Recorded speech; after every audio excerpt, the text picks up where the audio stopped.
नमस्ते सर। नमस्ते पंकज। जी। कैसा चल रहा है अपना चिंतन और आत्म मंथन? तो चलिए आज के टॉपिक पे शुरुआत करते हैं। आज का टॉपिक है सोसाइटी पे, हार्मनी इन सोसाइटी। तो एक स्क्रीन में शेयर करता हूँ और आज के टॉपिक में ना थोड़ा हम लोग ओपन डिस्कशन रखेंगे while the topic goes on. और ओपन डिस्कशन के साथ चलेंगे हम लोग, जिसमें आप लोग भी शेयर करें जो आप लोग के विचार हैं। तो ये एक म्यूचुअली एनरिचिंग डिस्कशन हो आज। सो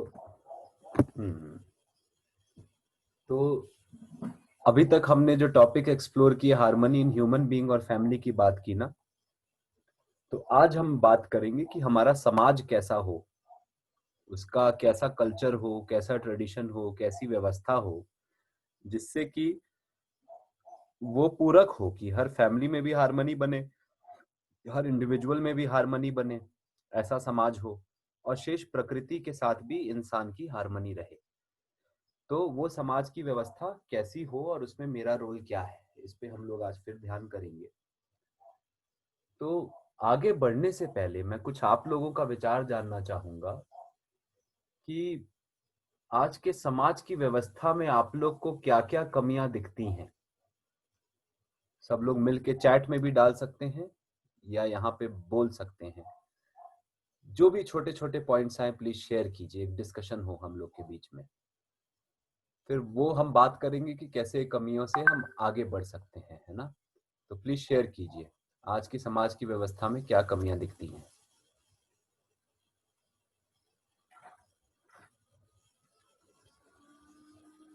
मशीन बना रहे हैं, इंसान नहीं। मशीन बना रहे हैं, इंसान नहीं। थोड़ा इसे एक्सप्लेन करेंगे, मशीन बना रहे हैं का मतलब? पैसा कमाने की मशीन बना रहे हैं। एजुकेशन के नाम पे सिर्फ ये कहा जाता है कि आपको जॉब करनी है। एजुकेशन इसलिए आपको चाहिए कि आपको जॉब करनी है, पैसे कमाना है, घर चलाना है। पर एजुकेशन, क्या हम वाकई में हम उन सब्जेक्ट्स को या उस डिग्री को एंजॉय करते हैं या उस काम को एंजॉय करते हैं जो हम, मतलब क्या अगर हम सुबह उठते हैं तो क्या हमें बहुत अच्छा लगता है कि आज हमें ऑफिस जाना है? क्या हम बहुत खुशी खुशी जाते हैं, इसलिए जाते हैं कि भाई हमें 9 बजे पंच इन करना है? तो पूरा एजुकेशन सिस्टम जो है वो कहीं ना कहीं मैकेनाइज्ड है, जो मुझे लग रहा है। हम्म। शुभम ने भी शेयर किया है जी। पूजा, आपका भी नंबर आता है। शुभम ने भी शेयर किया है, pressure of being better than peers. मतलब एक कंपटीशन का भी माहौल बना दिए कि हर किसी को दूसरे से आगे निकलना है। और आगे भी किस बेसिस पे? या तो फिजिकल लुक्स में आप बेटर हो, या फिर आपकी प्रॉपर्टी और वेल्थ के बेसिस पे बेटर हो, या फिर आपकी डिग्री और एजुकेशन के बेसिस पे बेटर हो, या फिर सोसाइटी में आपके पद के बेसिस पे बेटर हो। तो बिल्कुल, तो हम लोग अपने को बेटर बेटर बेटर दूसरों से आगे निकलने की होड़ में आ रहे हैं। कल जो हमने बात की कि हम लोग एक्सीलेंट नहीं बनना चाह रहे हैं, जो एक्सीलेंट इंसान बनना चाहता है वो सबको साथ में लेके चलता है कि मेरे साथ बाकी लोग भी सब समझें। और जो इंसान कंपटीशन में जीता है वो सबसे आगे निकलना चाहता है। और हम सबको एक्सीलेंट बनने की बजाय कॉम्पिटिटर बनने का सीख मिल रहा है। हाँ पूजा बोलिए प्लीज, आप भी क्या बोलना चाह रही हैं, बोलिए।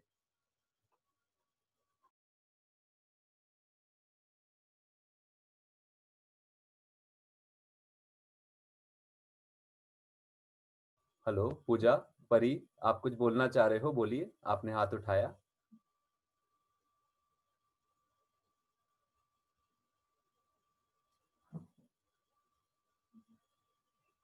नीतिका भी बोल रही हैं कि basic values are just taught but never followed, whenever something goes wrong is done, everyone expects victim to accept it as the reality of society. No one understands psychological harm done to the victim. हम्म। नीतिका कुछ समझा सकते हैं, आप बोल सकती हैं इस बारे में प्लीज। प्लीज कुछ शेयर कीजिए, बोल के थोड़ा एक्सप्लेन कीजिए। हेलो। हाँ जी, हाँ जी, बोलिए। जी सर। सर मुझे ऐसा लगता है कि सोसाइटी में हमें जैसे हम जब छोटे होते हैं जो हमें पढ़ाया जाता है ऑनेस्टी या फिर कंपैशन, सिंपैथी, वो सब हम जैसे जैसे बड़े होते हैं वो सब तो हमें देखने को मिलता ही नहीं है हमारे आसपास। और जब भी कुछ गलत होता है या उसके ऑपोजिट होता है तो ऐसा ही कहा जाता है कि ऐसा ही होता है। तो मुझे ऐसा लगता है कि जब ऐसा ही होता है तो वो सब चीजें क्यों सिखाई जाती हैं जब सोसाइटी का रियल फेस एकदम ही ऑपोजिट है। जी जी, एकदम सही बोल रही हैं आप। और आज एक स्लाइड भी है, इसके ऊपर स्लाइड भी है हमारी इसी सेम चीज के ऊपर, जी कि हम लोग को जो बातें बताई जाती हैं उसके ऑपोजिट बिहेवियर दिखता है। जी तो हम लोग भी बोलते हैं बड़ों से, भाई हम क्यों फिर आपकी बात माने। जैसे कि एक बच्चा निकलता है ना, जब 18 साल का होता है, वो समझने लगता है कि मैं माता पिता से ज्यादा समझदार हूँ। हर जनरेशन में होता है। जी फिर जब स्कूल जाता है, स्कूल से निकल के बोलता है मैं टीचर से ज्यादा समझदार हूँ। फिर कॉलेज जाता है, कॉलेज से जब निकलता है तो बोलता है मैं कॉलेज के टीचर से भी ज्यादा समझदार हूँ। ऐसा क्यों लगता है बच्चे को कि मैं उनसे आगे निकल गया? इसलिए क्योंकि यही बात है कि घर पे माता पिता, स्कूल कॉलेज के टीचर्स जो हैं वो वैसे जीते ही नहीं जैसा हमको बताते हैं। जी तो फिर खुद उनकी रिस्पेक्ट चली जाती है बच्चे की निगाह से। हाँ तो जी है ना, तो फिर यही प्रॉब्लम है बहुत बड़ी कि उनको लोग जीते नहीं जैसे बोलते हैं। तो मतलब वैल्यू सिस्टम सोसाइटी में एकदम गड़बड़ हो गया है पूरा का पूरा। जी। अब रिलेशनशिप्स में भी जैसे कोई भी रिलेशन हो, कोई किसी के साथ अगर गलत करे तो हर कोई जिसके साथ गलत होता है उसे यही समझाते हैं कि हर तरफ यही हाल है, ऐसा ही होता है। अगर ऐसा ही होता है तो फिर क्या फायदा है हमें एक्सपेक्टेशंस रख के, क्या फायदा है अच्छा बिहेव करके जब होता ही बुरा है, जब उसी को रियलिटी माना जाता है। और कुछ अगर कोई अच्छा बिहेव करे, कोई हम्बल हो, कोई सॉफ्ट स्पोकन हो, कोई अच्छे से सब काम करे, उसको फेक माना जाता है कि नहीं इतना अच्छा कोई नहीं हो सकता। हम्म। जी वो मुझे बहुत डिस्टर्बिंग लगता है कि अगर कोई मतलब आजकल की दुनिया में अच्छाई को, जिन्हें हम गुड वैल्यूज बोलते हैं, उनको उनको शक की निगाह से देखा जाता है कि ये ऐसा हो सकता है, इतना अच्छा कोई हो सकता है। वो मुझे बहुत अजीब लगता है कि जो चीज हमारे लिए नॉर्मल होनी चाहिए वो ही इतनी अब नॉर्मल हो चुकी है, इतनी अनकॉमन हो चुकी है कि हर कोई यही एक्सपेक्ट करता है कि हाँ सब बुरे हैं, कोई उनमें से एक आधा अच्छा बिहेव करे तो उन्हें वो चीज एक्सेप्ट नहीं हो पाती। हम्म। जी जी जी, नहीं हो पाती। मतलब कि पूरा माहौल ऐसा है कि आप सब गलत रास्ते पे चलें तो आपको बोला जाता है कि ऐसे तो वैल्यू सिस्टम पढ़ा दिया, पर फिर जब सब गलत जी रहे हैं तो बोल रहे हैं आप भी ऐसे ही चलो, इसको सच्चाई मान लो, ऐसे ही होता है। आप एकदम ठीक बोल रहे हो। मतलब जी ऐसे हम सहयोग की बात करते हैं। भारत को हम दया की भूमि बोलते हैं, भारत को हम ज्ञान की भूमि बोलते हैं। पर यहाँ आज पूरे भारत में बोला जा रहा है चलो जीडीपी बढ़ाओ, है ना। जी इतना क्राइम भी बढ़ रहा है इसी भारत में, दया की भूमि में। दो धर्म संप्रदाय आपस में लड़ रहे हैं, मारकाट कर रहे हैं। और हमको फिर ये भी बोला जाता है कि एक तरफ तो बोलते हैं हमारे धर्म ने दया सिखाई है, दूसरी तरफ बोलते हैं कि जो हमारे धर्म को नहीं मानते वो लोग उनको मारो काटो देश से बाहर निकालो। जी तो और अगर आप बोलें कि नहीं हर इंसान बराबर है तो फिर वो लोग आपको बोलते हैं भाई आप हमारे धर्म के हो कि क्या हो आप। तो एक मतलब आज की तारीख में एक समझदार इंसान को, जिम्मेदार और ईमानदार इंसान को ना हौसला करके सही के साथ जीना बहुत मुश्किल हो गया है। बिल्कुल क्योंकि हर तरफ से प्रेशर है कि तुम गलत ही चलो। मतलब सिस्टम इतना करप्ट हो गया है, सबकी मानसिकता इतनी करप्ट हो गई है कि हौसला टूट जाता है एक आदमी का जो सही रास्ते पे चलना शुरू करे। उसको कोई सपोर्ट नहीं मिलता है, उल्टा पीछे खींचते हैं सब लोग। बिल्कुल जी। जी, तो ये बिल्कुल ऐसा हो गया है।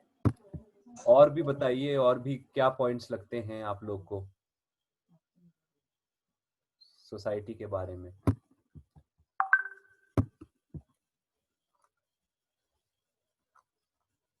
चलिए थोड़ा आगे बढ़ते हैं, साथ में देखते हैं फिर हम लोग। आइए। तो हम लोग ने देखा था कि सोसाइटी बनाने का basic building block human order का एक परिवार होता है ना। सो वो परिवार सारे मिलके ऑर्गेनाइज होते हैं तो समाज का निर्माण होता है। मतलब एक समाज जो है वो कई सारी परिवार इकाइयों का एक कलेक्शन है, और समाज उनका कलेक्शन है कॉमन गोल के साथ। तो आज के समाज में देखें तो हमारा ना ही कलेक्शन है, हम या तो भीड़ हैं या जंग का मैदान है ना। दूसरा, हमारा कोई कॉमन गोल नहीं है। हर कोई अपने अपनी सोच से और अपनी समझ से और अपने गोल से चल रहा है। इनफैक्ट कई बार फैमिलीज का भी कॉमन गोल नहीं होता है। फैमिली में भी लोग अलग अलग गोल से चल रहे हैं। तो ये बेसिकली समाज आज तक बन ही नहीं पाया है धरती पे पूर्ण रूप से। आज तक हम समाज नहीं बने हैं इस परिभाषा से।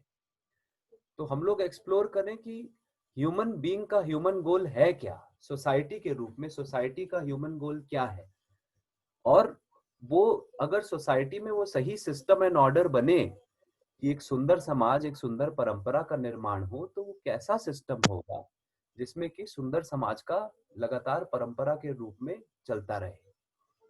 तो ह्यूमन गोल तो हम बात किए ही थे ना कि ह्यूमन गोल क्या है, सुख शांति संतोष आनंद, मतलब नित्य सुख में और समृद्धि में मैं रहना चाहता हूं, जिसमें मेरे अंदर सुख शांति संतोष और आनंद का भाव हो अपने अंदर और अपने बाकी रिश्तों के साथ।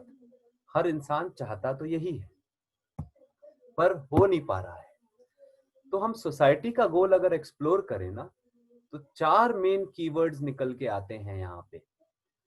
पहला है समाधान, मतलब सॉल्यूशन। हर प्रॉब्लम का और हर जरूरत का सॉल्यूशन हमारी सोसाइटी प्रेजेंट कर पाए, जो आज तक होना शेष है। हमें किसी भी प्रॉब्लम का सॉल्यूशन अभी तक नहीं हो पाया है पूर्ण रूप से, जो हम डिस्कस कर सकते हैं। प्रॉब्लम्स बढ़ रही हैं, सॉल्यूशन नहीं है हमारे पास। तो समाधान समझना एक व्यक्ति को होगा, हर व्यक्ति को सोसाइटी के समाधान समझना होगा। और समाधान क्या है? सही समझ और सही भाव, यही समाधान है ना। मतलब जैसा मैं हूं, जैसा संसार है, जैसे चलता है, मैं सही समझ जाऊं, सही भाव से जी जाऊं कि कैसे जीना है जिससे हम सब का सुख, हम सब की समृद्धि रहे, मानव की हर जरूरत पूरी हो। वो समझ को हम समाधान बोले। समाधान है नंबर 1 चीज जो रिक्वायर्ड है। नंबर 2 है समृद्धि। समाधान जहां पे हर व्यक्ति समझेगा, समृद्धि जो रियलाइज होगी। अगर आपको याद है, समृद्धि हमने बात की थी कि एक परिवार में उनको आइडेंटिफाइड है कि हमारी भौतिक जरूरतें क्या हैं और कितनी हैं, और वो परिवार अपनी मेहनत से वो भौतिक जरूरतें खुद पूरी कर पा रहा है। कम से कम नहीं तो अपने पड़ोस की मदद से 90% से ज्यादा भौतिक जरूरतें एक कम्युनिटी खुद अरेंज कर पा रही है अपने एरिया में, और भौतिक जरूरतों से ज्यादा अरेंज कर पा रही है। तो जब जरूरतों से ज्यादा है हमारे पास, तो हम एक समृद्ध परिवार हुए। तो मानव लक्ष्य जो है वो है समाधान से समृद्धि, समाधान समझ के समृद्धि से जी सकें, जिसमें इंक्लूडेड है शरीर की सेहत भी, हेल्थ एंड प्रोस्पेरिटी। समाधान, समृद्धि, और तीसरी चीज आती है अभय। अभय मतलब फियरलेसनेस। आज की सोसाइटी में हम भय प्रधान समाज हैं या फिर विश्वास प्रधान समाज हैं? आप लोग चैट में लिख सकते हैं कि आज भय प्रधान है। हमारे घर में भय प्रधान होता है, बच्चों में, माता पिता में, भाई बहनों में। हमारे रिश्तेदारों में ज्यादा भय से हम जीते हैं कि वो लोग क्या सोचेंगे हमारे बारे में। सड़क पे हम ज्यादा भय से होते हैं। सरकारी ऑफिस में भी एप्लीकेशन लेके जाएं तो विश्वास से जाते हैं, भय से जाते हैं। जब किसी नेता से भी मिलते हैं तो विश्वास ज्यादा होता है या भय ज्यादा होता है कि बात मानेगा कि नहीं मानेगा।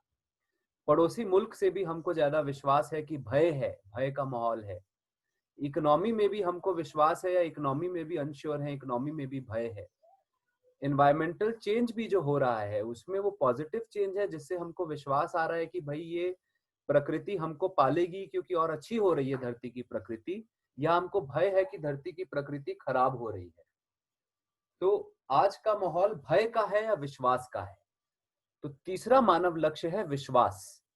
शुरू होता है व्यक्ति से, संसार में विश्वास, व्यक्ति का परिवार के रिश्तों में विश्वास, परिवार की समृद्धि में विश्वास, परिवार का शेष समाज में विश्वास, और समाज का प्रकृति में विश्वास।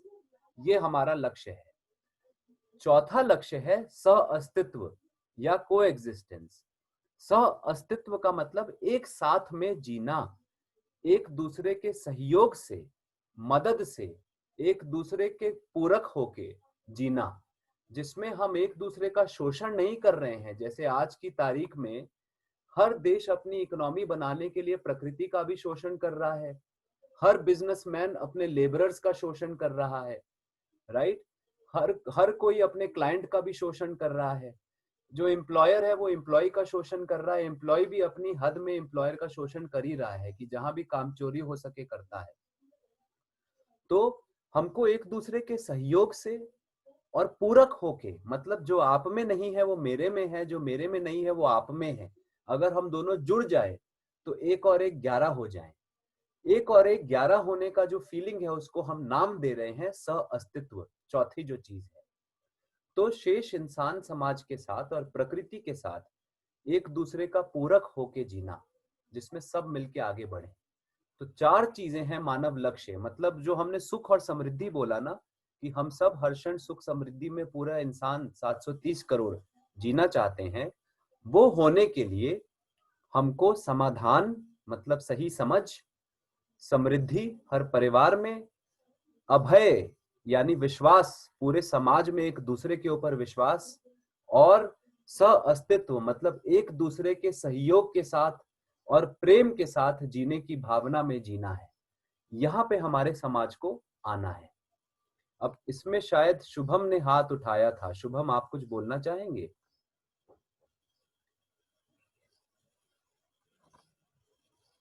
शुभम?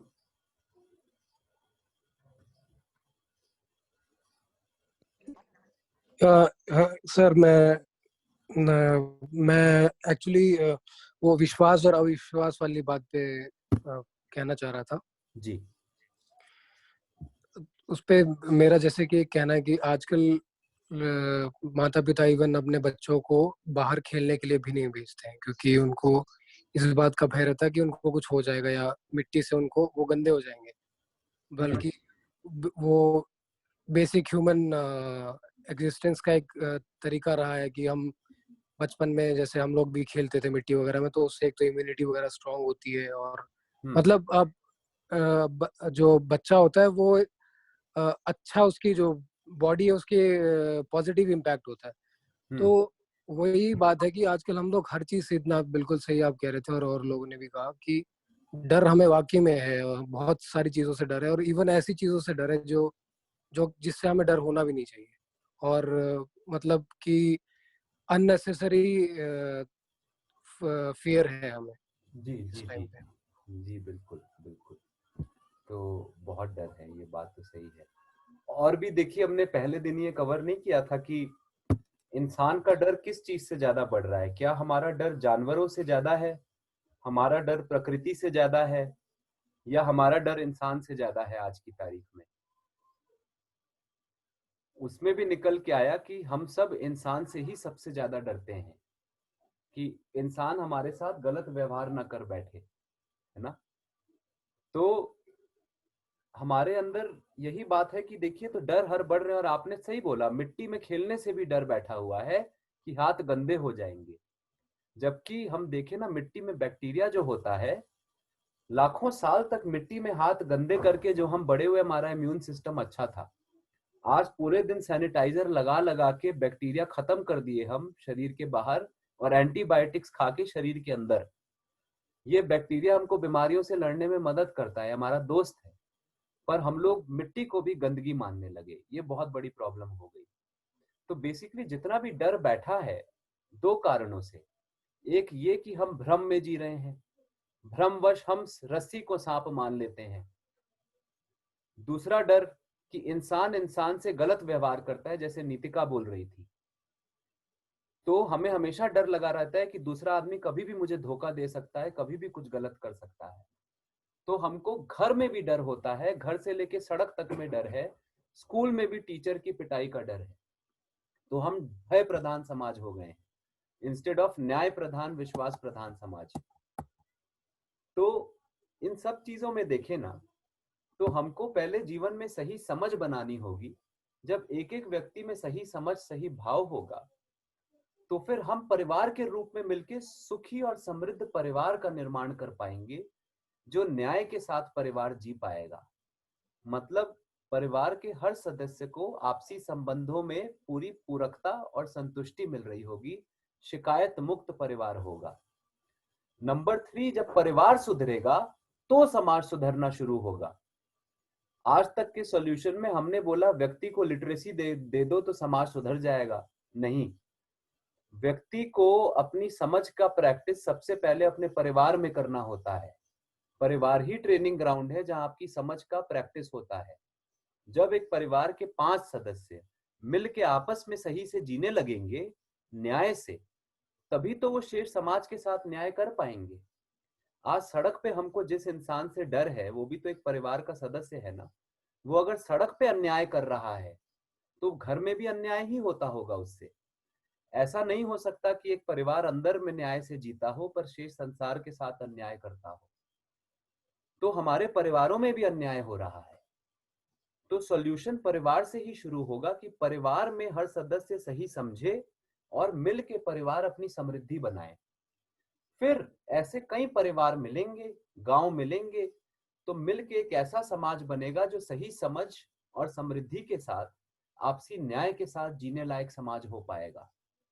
जब ऐसा समाज बनेगा तो वो शेष प्रकृति के साथ और एक दूसरे के साथ एक होने के भाव में जी पाएगा और अपने रिश्ते का निर्वाह पूरा कर पाएगा, है ना। इसमें देखे तो हमको ये चारों चाहिए ना, समाधान, समृद्धि, अभय मतलब कोई डर नहीं, विश्वास, और एक दूसरे के साथ प्रेम में और सहयोग में सहअस्तित्व। ये चारों चीजें मानव का लक्ष्य है, हमारे समाज का। अब देखिए आज की तारीख में क्या है, थोड़ी मीटिंग हो जाएगी, आप भी सुनिए साथ में।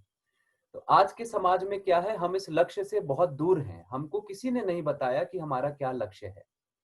जब हमको लक्ष्य नहीं पता तो अब पहले कंपोनेंट सही समझ की जगह हमारे साथ क्या हो रहा है, समाधान की जगह हम अलग अलग, एक सेकेंड,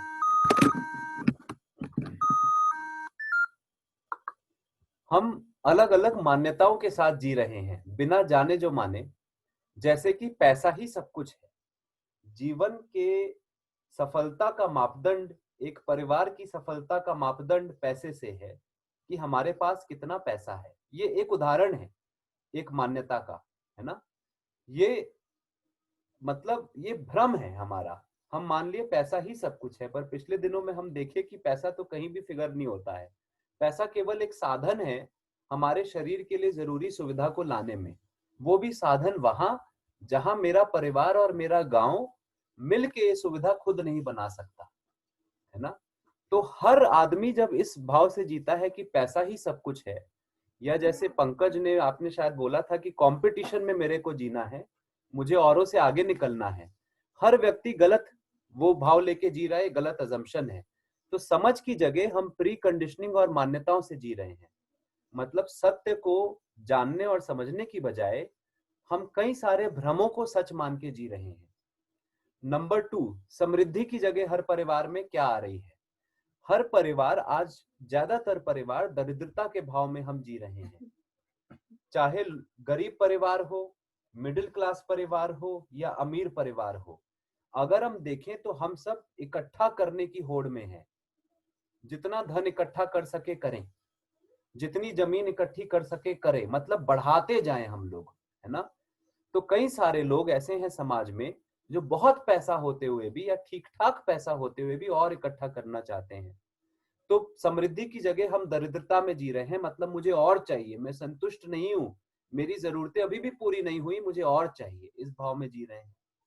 अब जहां पे विश्वास होना चाहिए समाज में, भय विहीन समाज की, डर नहीं है, आपस में विश्वास है, उसकी जगह क्या है। पहली बात, हम समाज तो है नहीं, हम एक भीड़ है। जैसे कि कोरोना वायरस आया, जैसे ही डॉक्टर्स को लोगों ने अपने मोहल्ले से भगाना शुरू कर दिया, नर्सेस को, जो जहां अपने बच्चों को सब बोलते थे बड़े होके बेटा डॉक्टर बनना, वहीं पे अपने मोहल्ले से डॉक्टरों को भगाना शुरू कर दिया। वही लोग जो जान बचा रहे हैं, राइट। तो देखिए, भीड़ को जंग का मैदान बदलने में देर नहीं लगती आज की तारीख में, है ना। एक आदमी शोर मचाए मोहल्ले में उठ के कि फलाना पड़ोसी को मोहल्ले से बाहर निकालो, है ना, सारी भीड़ निकल के आ जाती है उसे भगाने के लिए। तो हमारे समाज में क्या है, एक दूसरे पे हावी होना। हम हावी होते हैं एक दूसरे पे, चाहे पॉलिटिक्स में वोट लेके हावी हो या फिर पैसा कमा के हम सरकार से अपनी जोर लगा के अपने पड़ोसी पे हावी हों, या घर में ही हम ताकत से चलें, अपने बच्चों पे हावी होके उनको काम करवाना चाहें, या पति पत्नी में कोई एक हावी होना चाहता है, या दो भाइयों में एक भाई दूसरे भाई पे हावी होना चाहता है। मतलब परिवार से लेके समाज तक, सड़क तक हम सब एक दूसरे को हावी होके अपना काम करवाते हैं, एक दूसरे का शोषण करते हैं। हम दूसरे इंसान से जब मिलते हैं तो हम सोचते हैं मुझे इससे क्या निकल सकता है, ये नहीं कि हम दोनों क्या मिलके पा सकते हैं। एक दूसरे के भय से जीते हैं, भय डालते हैं दूसरे में या दूसरे का भय करते हैं। अब भारत और पाकिस्तान का रिश्ता, भारत और चाइना का रिश्ता, चाइना और अमेरिका का रिश्ता, हर देश का रिश्ता भय प्रधान है। एक दूसरे को डरा के रखो कि हमारी आर्मी कितनी बड़ी है, हमारी इकोनॉमी कितनी बड़ी है, तुम हमारी बात नहीं मानोगे तो हम तुम पे जंग कर देंगे या इकोनॉमिक सैंक्शन कर देंगे। तो हम भय से एक दूसरे के साथ चल रहे हैं, उसके कारण टेररिज्म है और वॉर है। जो हम मान्यताओं की बात किए थे कि पैसा ही सब कुछ जैसी मान्यता, कंपटीशन की मान्यता या इकट्ठा करने की मान्यता जो है, उसके कारण क्या आउटपुट आ रहा है समाज में? हम लोग भोग के उन्माद में, हम सब भोगी बन गए हैं। हम लोग को महंगे कपड़े खरीदने हैं, महंगे टीवी खरीदने हैं, बड़ी कारें खरीदनी है, घर भी बड़े सजाने हैं, महलों की तरह, म्यूजियम की तरह घर बना देने हैं। हमें हर प्रकार 5 इंद्रियों का भोग चाहिए। साथ ही में हमको लाभ का उन्माद, प्रॉफिट का उन्माद है। हर कोई जो कंपनी और बिजनेस बनाता है उसका गोल होता है कि मैक्सिमाइजेशन ऑफ प्रॉफिट, कि ज्यादा से ज्यादा प्रॉफिट कैसे हो हमारे अंदर, ये नहीं कि ज्यादा से ज्यादा समाज में मोल कैसे बनाया जाए, और ये नहीं कि हमारा काम चलता रहे, मतलब हम समृद्धि में आए। समृद्धि की जगह हमारा लक्ष्य है प्रॉफिट। तो हर कोई प्रॉफिट सीखता है, प्रॉफिट के लिए ही जीता है। नौकरी भी लेते तो वो वाली जहां प्रॉफिट हो। जैसे पहले जो स्कूल के टीचर थे सरकारी स्कूल में भी, वो अच्छा पढ़ाते थे, उनको इंटरेस्ट था पढ़ाने में। पर आज के टीचर कैसे हैं? वो क्या स्कूल में टीचर की नौकरी सरकारी इसलिए लेते हैं कि मैं समाज की सेवा करूं, या ये कि मेरे को सबसे ज्यादा प्रॉफिट होगा सरकारी नौकरी में? तीसरा देखें तो हम लोग अगेन काम उन्माद में भी आ गए हैं। सेंसुअल प्लेजर, एक तो वस्तुओं खरीदने का उन्माद, भोग का उन्माद, दूसरा काम का उन्माद। आंखों से, खाल से, जीवा से, कान से, नाक से मेरे को हमेशा अच्छे अच्छी संवेदनाएं मिलती रहें, तो ये भी एक प्रॉब्लम आ गई है।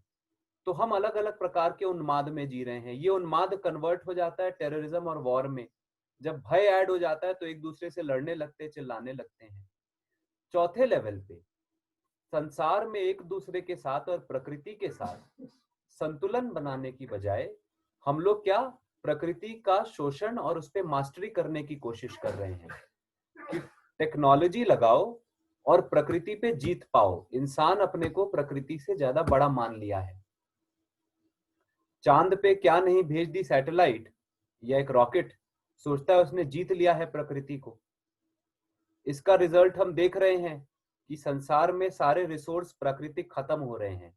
हवा में ऑक्सीजन भी कम हो रहा है, पीने का पानी कम हो रहा है ना, पेड़ पौधे जंगल कम हो रहे हैं, जानवरों की जातियां कम हो रही हैं, पेड़ पौधों की जातियां कम हो रही हैं, ग्लोबल वार्मिंग हो गई, हर जगह टेम्परेचर बढ़ रहा है, समुद्र का पानी ऊपर उठ रहा है, बर्फ पिघल रही है नॉर्थ पोल साउथ पोल की, हिमालय की बर्फ पिघलने लगी है, ये साथ में पॉल्यूशन कितना बढ़ गया है।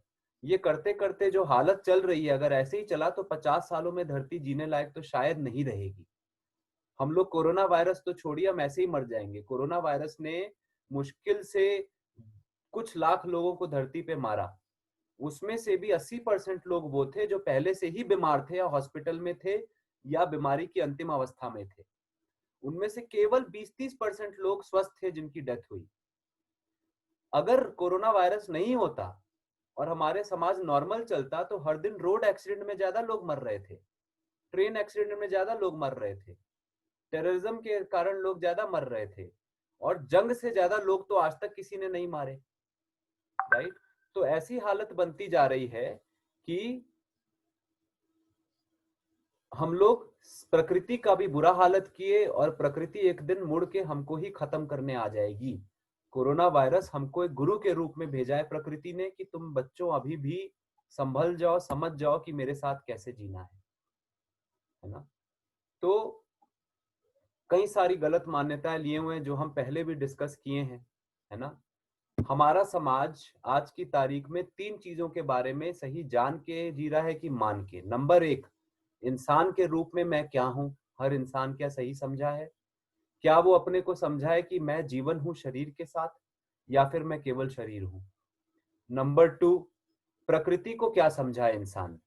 प्रकृति केवल जड़ प्रकृति है जिसपे हम राज कर सकते हैं, या प्रकृति में जड़ भी है और चेतन इकाइयां भी हैं, जैसे मैं चेतन हूं, जीवन खुद, मेरे में चेतना है। तो प्रकृति को क्या समझे, हम प्रकृति के राजा हैं या प्रकृति के हिस्से हैं? नंबर 3, कि इंसान का प्रकृति में क्या रोल है, इसके बारे में भी हम क्या समझे हैं? इकोनॉमी जो बोलती है, मॉडर्न इकोनॉमी, अर्थशास्त्र, उसकी परिभाषा में वो बोलते हैं कि अपना प्रॉफिट कंपनी का मैक्सिमाइज करो, उसके लिए नेचर को जितना एक्सप्लॉइट कर सकते हो करो, इनफाइनाइट जीडीपी हर साल बढ़ाते जाओ, धरती को और गहरा खोदते जाओ। ये हमारी इकोनॉमी बोलती है ना। तो हम लोग आज जो एफर्ट प्ले कर रहे हैं, हम खुद सारे जान सकते हैं कि हम कितना सच को समझ के जी रहे हैं या कितना भ्रम में जी रहे हैं। तो अब देखिए, तो समाज का जो सॉल्यूशन प्रपोजल है यहाँ पे, जो हमारी कोशिश चल रही है कि जहाँ पे मैं भी रह रहा हूँ सालिक गांव में, यहाँ पे हम कुछ गांव के परिवार इकट्ठा होके इसको समझ रहे हैं और इस प्रोग्राम को लाने की कोशिश है कि 5 आयाम में समाज का ये लक्ष्य पूरा हो सकता है। समाज का लक्ष्य क्या है? अखंड मानव समाज, जस्ट एंड इक्विटेबल सोसाइटी, मतलब undivided, just and equitable society. Undivided या अखंड का मतलब जिसमें हम बटे हुए नहीं हैं, हम जुड़े हुए हैं एक होने के भाव में। उंगलियां नहीं है 5 पर एक मुट्ठी है। जस्ट का मतलब न्याय, मतलब हम एक दूसरे के साथ न्याय में जीते हैं। मैं न्याय मांगने वाला नहीं, न्याय देने वाला इंसान हूं। मैं न्याय मांगने वाला परिवार नहीं, मैं न्याय देने वाला परिवार हूं। आज की तारीख में हम सब न्याय के याचक हैं।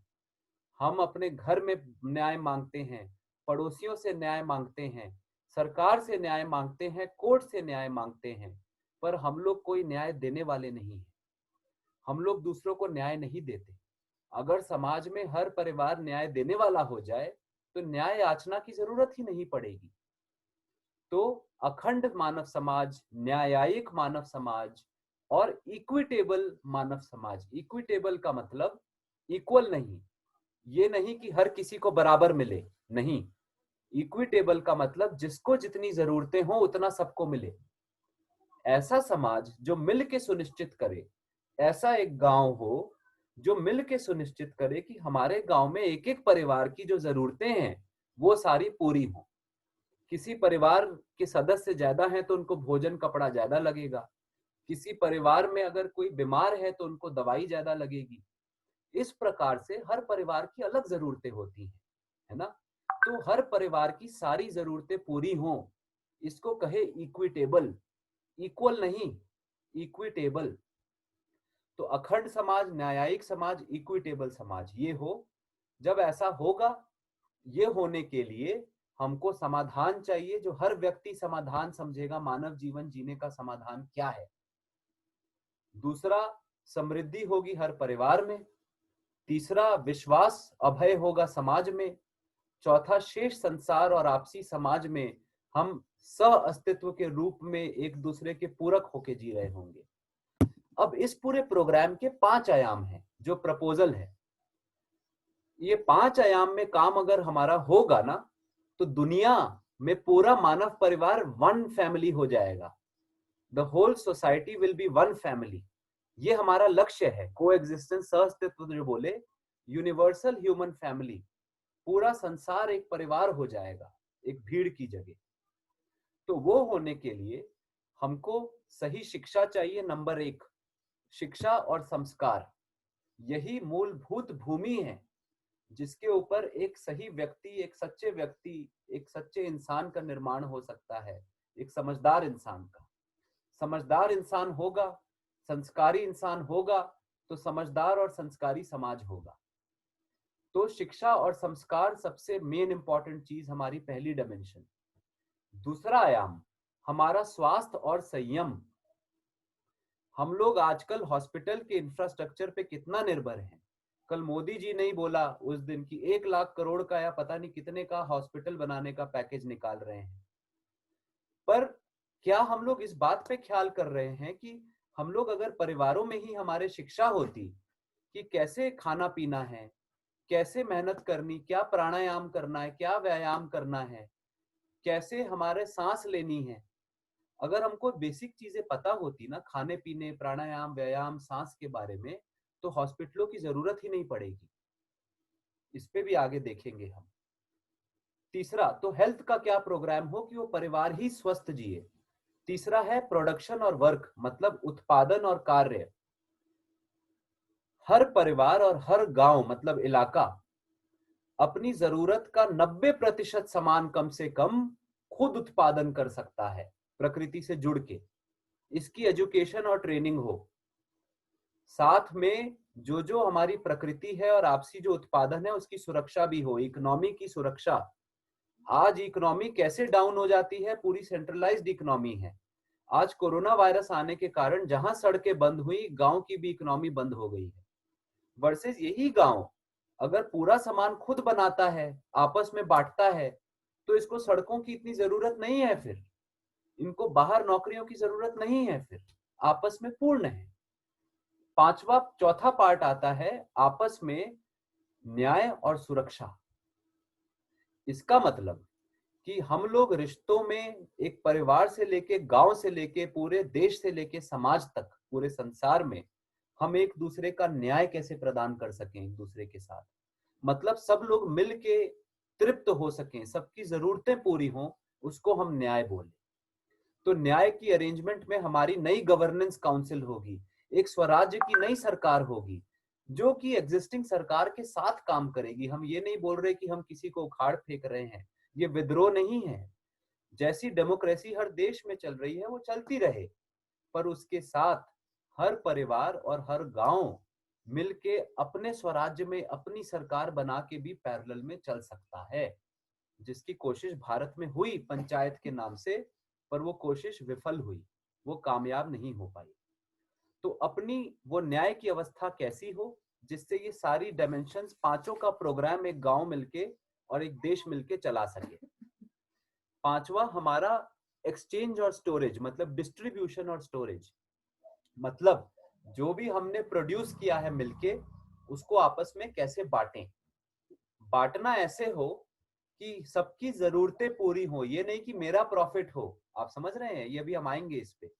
मेरा प्रॉफिट होने की जगह हम सब सोचे हम सबकी जरूरत पूरी हो, वैसा बांटना हो। सोचिए यदि हम सब लोग ऐसे हो ग्रुप में कि हम एक एक इंसान सोचता हो कि सबकी जरूरतें पूरी हो, जो कि एक फैमिली में होता है, तो क्या सबकी जरूरतें पूरी हो नहीं जाती? हो जाती है ना। वर्सेस हर इंसान अगर परिवार का सोचे कि भाई मेरी ही जरूरत पूरी हो पहले, तो फिर ऐसा ऑफन पाया जाता है कि परिवार में सब लोग अन्याय महसूस करते हैं। तो हमारा डिस्ट्रीब्यूशन ऐसा हो जो देना प्रधान हो, जो जरूरत प्रधान हो, ना कि प्रॉफिट प्रधान और होल्डिंग प्रधान। मतलब प्रॉफिट, लाभ के लिए प्रधान ना हो हमारा काम, और दूसरा इकट्ठा करने के लिए प्रधान ना हो हमारा काम।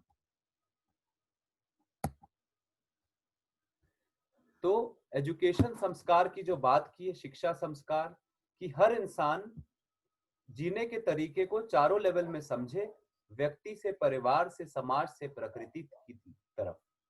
साथ में संस्कार, संस्कार हम क्या बोले कि संस्कार में वो सारी प्रिपरेशन, वो तैयारी हो, वो कमिटमेंट हो और वो प्रैक्टिस हो, जीने की प्रैक्टिस, कि वो इंसान जी सके संगीत के साथ, है ना। तो शिक्षा के साथ संस्कार की उसकी तैयारी है कि वो जी भी सकता है जो वो समझा है वैसे। उसके लिए उसको जीने की भी सारी कलाएं हों, जैसे खेती कैसे होती है, अपना स्वास्थ्य कैसे रखते हैं, अपने कपड़े कैसे बुनते हैं। मतलब ये सारी कलाएं जो जीने में भी काम आती है, उत्पादन की कलाएं भी हर इंसान में, हर परिवार में और हर गांव में हो। इसके लिए बाहर ना जाना पड़े लोगों को इन सेवाओं के लिए। तो संस्कार में अच्छा व्यवहार भी आता है और उत्पादन की कलाएं दोनों आती हैं। तो शॉर्ट में शिक्षा संस्कार में सही समझ, सही भाव और उत्पादन की समृद्धि अपने परिवार की और गांव की बनाने के लिए वो सारी स्किल्स हों हमारे अंदर, ये हमको इंश्योर करना है अपने प्रोग्राम में। तो ये है लक्ष्य शिक्षा का, कि आज की तारीख में जो संसार की बुरी हालत है, यहां से हमको एक सुंदर संसार की तरफ अपने को ले जाना है, जहां आज हम केवल सुविधा के लिए प्रयास कर रहे हैं, चाहे उसमें दूसरा इंसान का शोषण हो या प्रकृति का शोषण हो, जहां हम स्वार्थ में सब जी रहे हैं, परिवार भी टूट रहे हैं, वहां से हम चल के एक अखंड मानव परिवार और समाज बन सके, जहां सही समझ से सही संबंध हो और सही समझ सही संबंध के साथ हम मिल के जुट के सारी सुविधा भी सुनिश्चित कर सके। ऐसा समाज का निर्माण हो, ये शिक्षा की यही भूमिका है। जब एक इंसान बदलेगा तो समाज बदलेगा। अब आती है अपने स्वास्थ्य संयम और उत्पादन और कार्य की बात। तो संयम से क्या मतलब है? संयम का मतलब यहाँ पे ये है कि हम लोग अपने शरीर का ख्याल करें। अपने शरीर का हम डेली ख्याल करेंगे, अगर मतलब क्या खा रहे हैं, क्या पी रहे हैं, मेरे शरीर को अच्छा है कि नहीं, शरीर मेरा सुरक्षित है कि नहीं, शरीर का सदुपयोग करें अगर हम लोग, तो हमको हमेशा अच्छा स्वास्थ्य रहेगा ही रहेगा। आजकल के समाज में ब्लड प्रेशर, डायबिटीज और किडनी प्रॉब्लम्स जैसी कई बीमारियां आ गई हैं, गैस की प्रॉब्लम्स, जो गलत खाने पीने और जीवन शैली के कारण आई। तो जब संयम आएगा, जिसकी शिक्षा हमको समझाएगी कि भाई क्या खाओ पियो, कैसे जियो, तो हम संयम से शरीर का ख्याल रख पाए। स्वास्थ्य का क्या मतलब है? कि शरीर मेरे हिसाब से चलने लायक हो, शरीर का एक एक अंग आपस में संगीत से चलता हो, है ना। और इसके लिए, दोनों के लिए मेरे को जरूरत है कि मेरे को क्या सुविधा चाहिए मैं पहचानूं और वो सुविधाएं अपने परिवार के साथ सुनिश्चित कर सकूं कि स्वस्थ शरीर के साथ हम जी सकें। ये देखिए, नंबर 1, 2, 3, हम लोग का खान पान और डेली लाइफस्टाइल अच्छा हो, हम लोग जो मेहनत करते हैं शरीर की और साथ में कसरत व्यायाम करते हैं वो अच्छा हो, हमारा बैठने का, उठने का, सोने का तरीका सही हो, साथ में हमारी सांस सही से हम लेते हो। अगर ये तीनों काम हो गए तो we will always stay healthy, मतलब हम लोग हमेशा स्वस्थ ही रहेगा हमारा शरीर। पर अगर ये तीनों क्योंकि हम ठीक से नहीं कर पाते तो शरीर हमारा अस्वस्थ हो जाता है।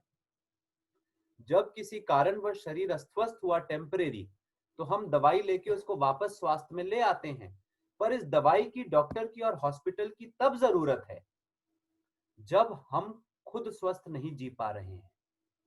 Prevention is better than cure, मतलब अपना बचाओ इलाज से ज्यादा अच्छी चीज है ना। तो बचाओ हम लोग अपने उसमें ला सके। तो सही लाइफस्टाइल, सही एक्सरसाइज, फैमिली में खाना पीना रूटीन ठीक हो, एक इलाके में हम लोग अपनी सांस प्राणायाम और योग की हम लोग को ट्रेनिंग हो, सब लोग सीखें, गांव में, गांव के अंदर ही अपना वैद्य हो, अपनी दवाई जड़ी बूटी की मिलती हो, है ना। हमें बड़े हॉस्पिटल इंफ्रास्ट्रक्चर की जरूरत नहीं है। यही हमने 95% बीमारियों को ठीक कर दिया है। केवल 5% के लिए हमको देश के लेवल पे सरकार का हॉस्पिटल का सिस्टम बनाना होगा। केवल 5% रह जाएगा। जहां हजारों लोग दौड़ते हैं एक हॉस्पिटल में, वहां कुछ 100 की मुश्किल से गिनती होगी। तो आगे आते हैं, चलिए वर्क पे, प्रोडक्शन पे, है ना। ये है नंबर 2 और 4, ये समृद्धि के लिए। तो काम है एक मेहनत जो इंसान करता है शेष प्रकृति के साथ कुछ उत्पादन करने के लिए, और प्रोडक्शन का मतलब है कि आपकी मेहनत के बाद जो फल प्राप्त हुआ वो आपका प्रोडक्शन है, राइट। ये ऐसा हो अपनी जरूरत पहचान के कि एक परिवार समृद्ध हो सके। अब समृद्ध परिवार होने के लिए सबसे पहली जरूरत है कि परिवार को ये तो पता हो कि भाई हमारी जरूरतें क्या है, हमको कितना भोजन चाहिए, कैसा भोजन चाहिए, हमको सब्जियां कौन सी चाहिए, नींबू का क्या फायदा होता है, सौंफ का क्या फायदा है, जीरे का क्या फायदा है, गुड़ का क्या उपयोग होता है, जौ और बाजरा के में क्या गुण हैं, आटे और चावल में वो क्या बात नहीं है जो जौ और बाजरा में है। ये सब हमको पता हो, और हमें कितना चाहिए पता हो। कपड़े भी चाहिए तो कितने चाहिए। आज हम लोग 10 साल का बच्चा नहीं होता, वो 50 जोड़ी कपड़े फेंक चुका होता है। खासकर एक साधन समृद्ध परिवार में, जहाँ खूब साधन हो, जहाँ पैसा ठीक हो, हम कितने कपड़े नए नए खरीदते और फेंकते हैं। जूता हल्का सा खराब हुआ, मोची से ठीक कराने की बजाय फेंक के नया जूता ले आते हैं। कपड़ा हल्का सा फटा, सिलने की बजाय पहले सिलते थे, हम नया कपड़ा खरीद आते हैं, है ना। तो हमको पता तो हो कि भाई मेरे को 2 जोड़ी कपड़े काफी हैं, मेरे को 6 फुट का ही बिस्तर चाहिए, मेरे को 14 फ्लोर का मकान नहीं चाहिए। जैसे हमारे भारत के सबसे बड़े उद्योगपति जो हैं, कोई एक है महाशय, जिनका घर है 4 सदस्य परिवार में, पर घर 14 फ्लोर का है। तो पता तो हो कि हमें जरूरत कितनी है। जब एक परिवार को ये नहीं पता होता कि हमें रोटी कपड़े मकान की क्या जरूरत है, वो परिवार एक ऐसे ग्लास की तरह है, प्याले की तरह, जिस प्याले के नीचे बेस नहीं है, उसमें जितना भरते जाएंगे वो उतना खाली होता जाएगा। जिस दिन पता चल गया कि मेरे को अनाज 50 किलो चाहिए, मेरे को 4 जोड़ी कपड़े चाहिए, जिस दिन मेरे पास 70 किलो अनाज हो गया है और 5 जोड़ी कपड़े हो गए, मैं समृद्ध होने की अपनी पहचान हो जाएगी कि अब मैं समृद्ध हूं। तो पहले पता तो हो भाई कितना चाहिए, है ना। तो सबसे पहले परिवार को जानना है हमें कितना चाहिए, फिर परिवार मिलकर डिसाइड करता है अब हम इसमें क्या क्या खुद बना सकते हैं।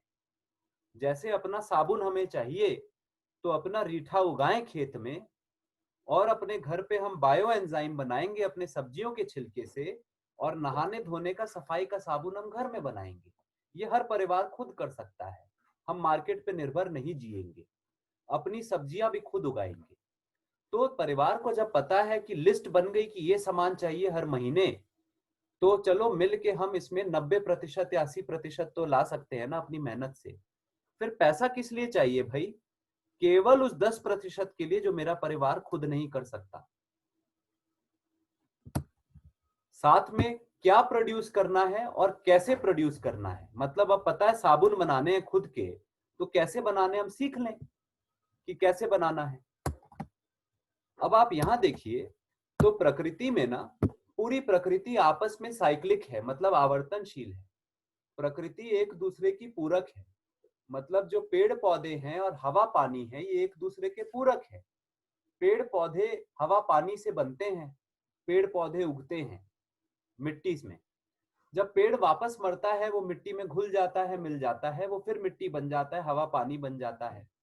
ये आपस में आवर्तनशील रूप में घूमता रहता है ना। ये चल ही रही है प्रकृति में प्रक्रिया। वहीं प्रकृति में एक तीसरी चीज आई। प्रकृति में ना 4 व्यवस्थाएं धरती में। सबसे पहली है जड़ प्रकृति, जिसमें है मिट्टी, पानी, हवा इत्यादि, पत्थर वत्थर। दूसरी है हमारी ये प्राण वाली प्रकृति, प्राण जगत। प्राण जगत में पेड़ पौधे, बैक्टीरिया, एल्गी, ये सब आता है। तीसरी हमारी जगत है, धरती पे ऑर्डर है हमारा जानवरों का, जीव जगत। जीव जगत आए धरती पे प्राण जगत के बाद। तो जीव व्यवस्था में हमारे चिड़िया और जानवर होते हैं। अब ये तीनों आप देख रहे हैं आपस में कितना सुंदर जी रहे थे धरती में। एक साइक्लिक प्रोसेस थी, एक साइकिल था नेचर का, गोल गोल गोल घूमता था। मिट्टी से पेड़, पेड़ खाता था जानवर, फिर जानवर जानवर को भी खाता था, जानवर का शरीर फिर मिट्टी बन जाता था। एक दूसरे को पोषण करके देखिए धरती पे कितनी सुंदर बायोडायवर्सिटी क्रिएट हुई। लाखों करोड़ों प्रकार के जानवर, लाखों प्रकार के पेड़ पौधे निकल के आए। पर जब से इस इक्वेशन में इंसान ऐड हो गया, तो क्या हुआ?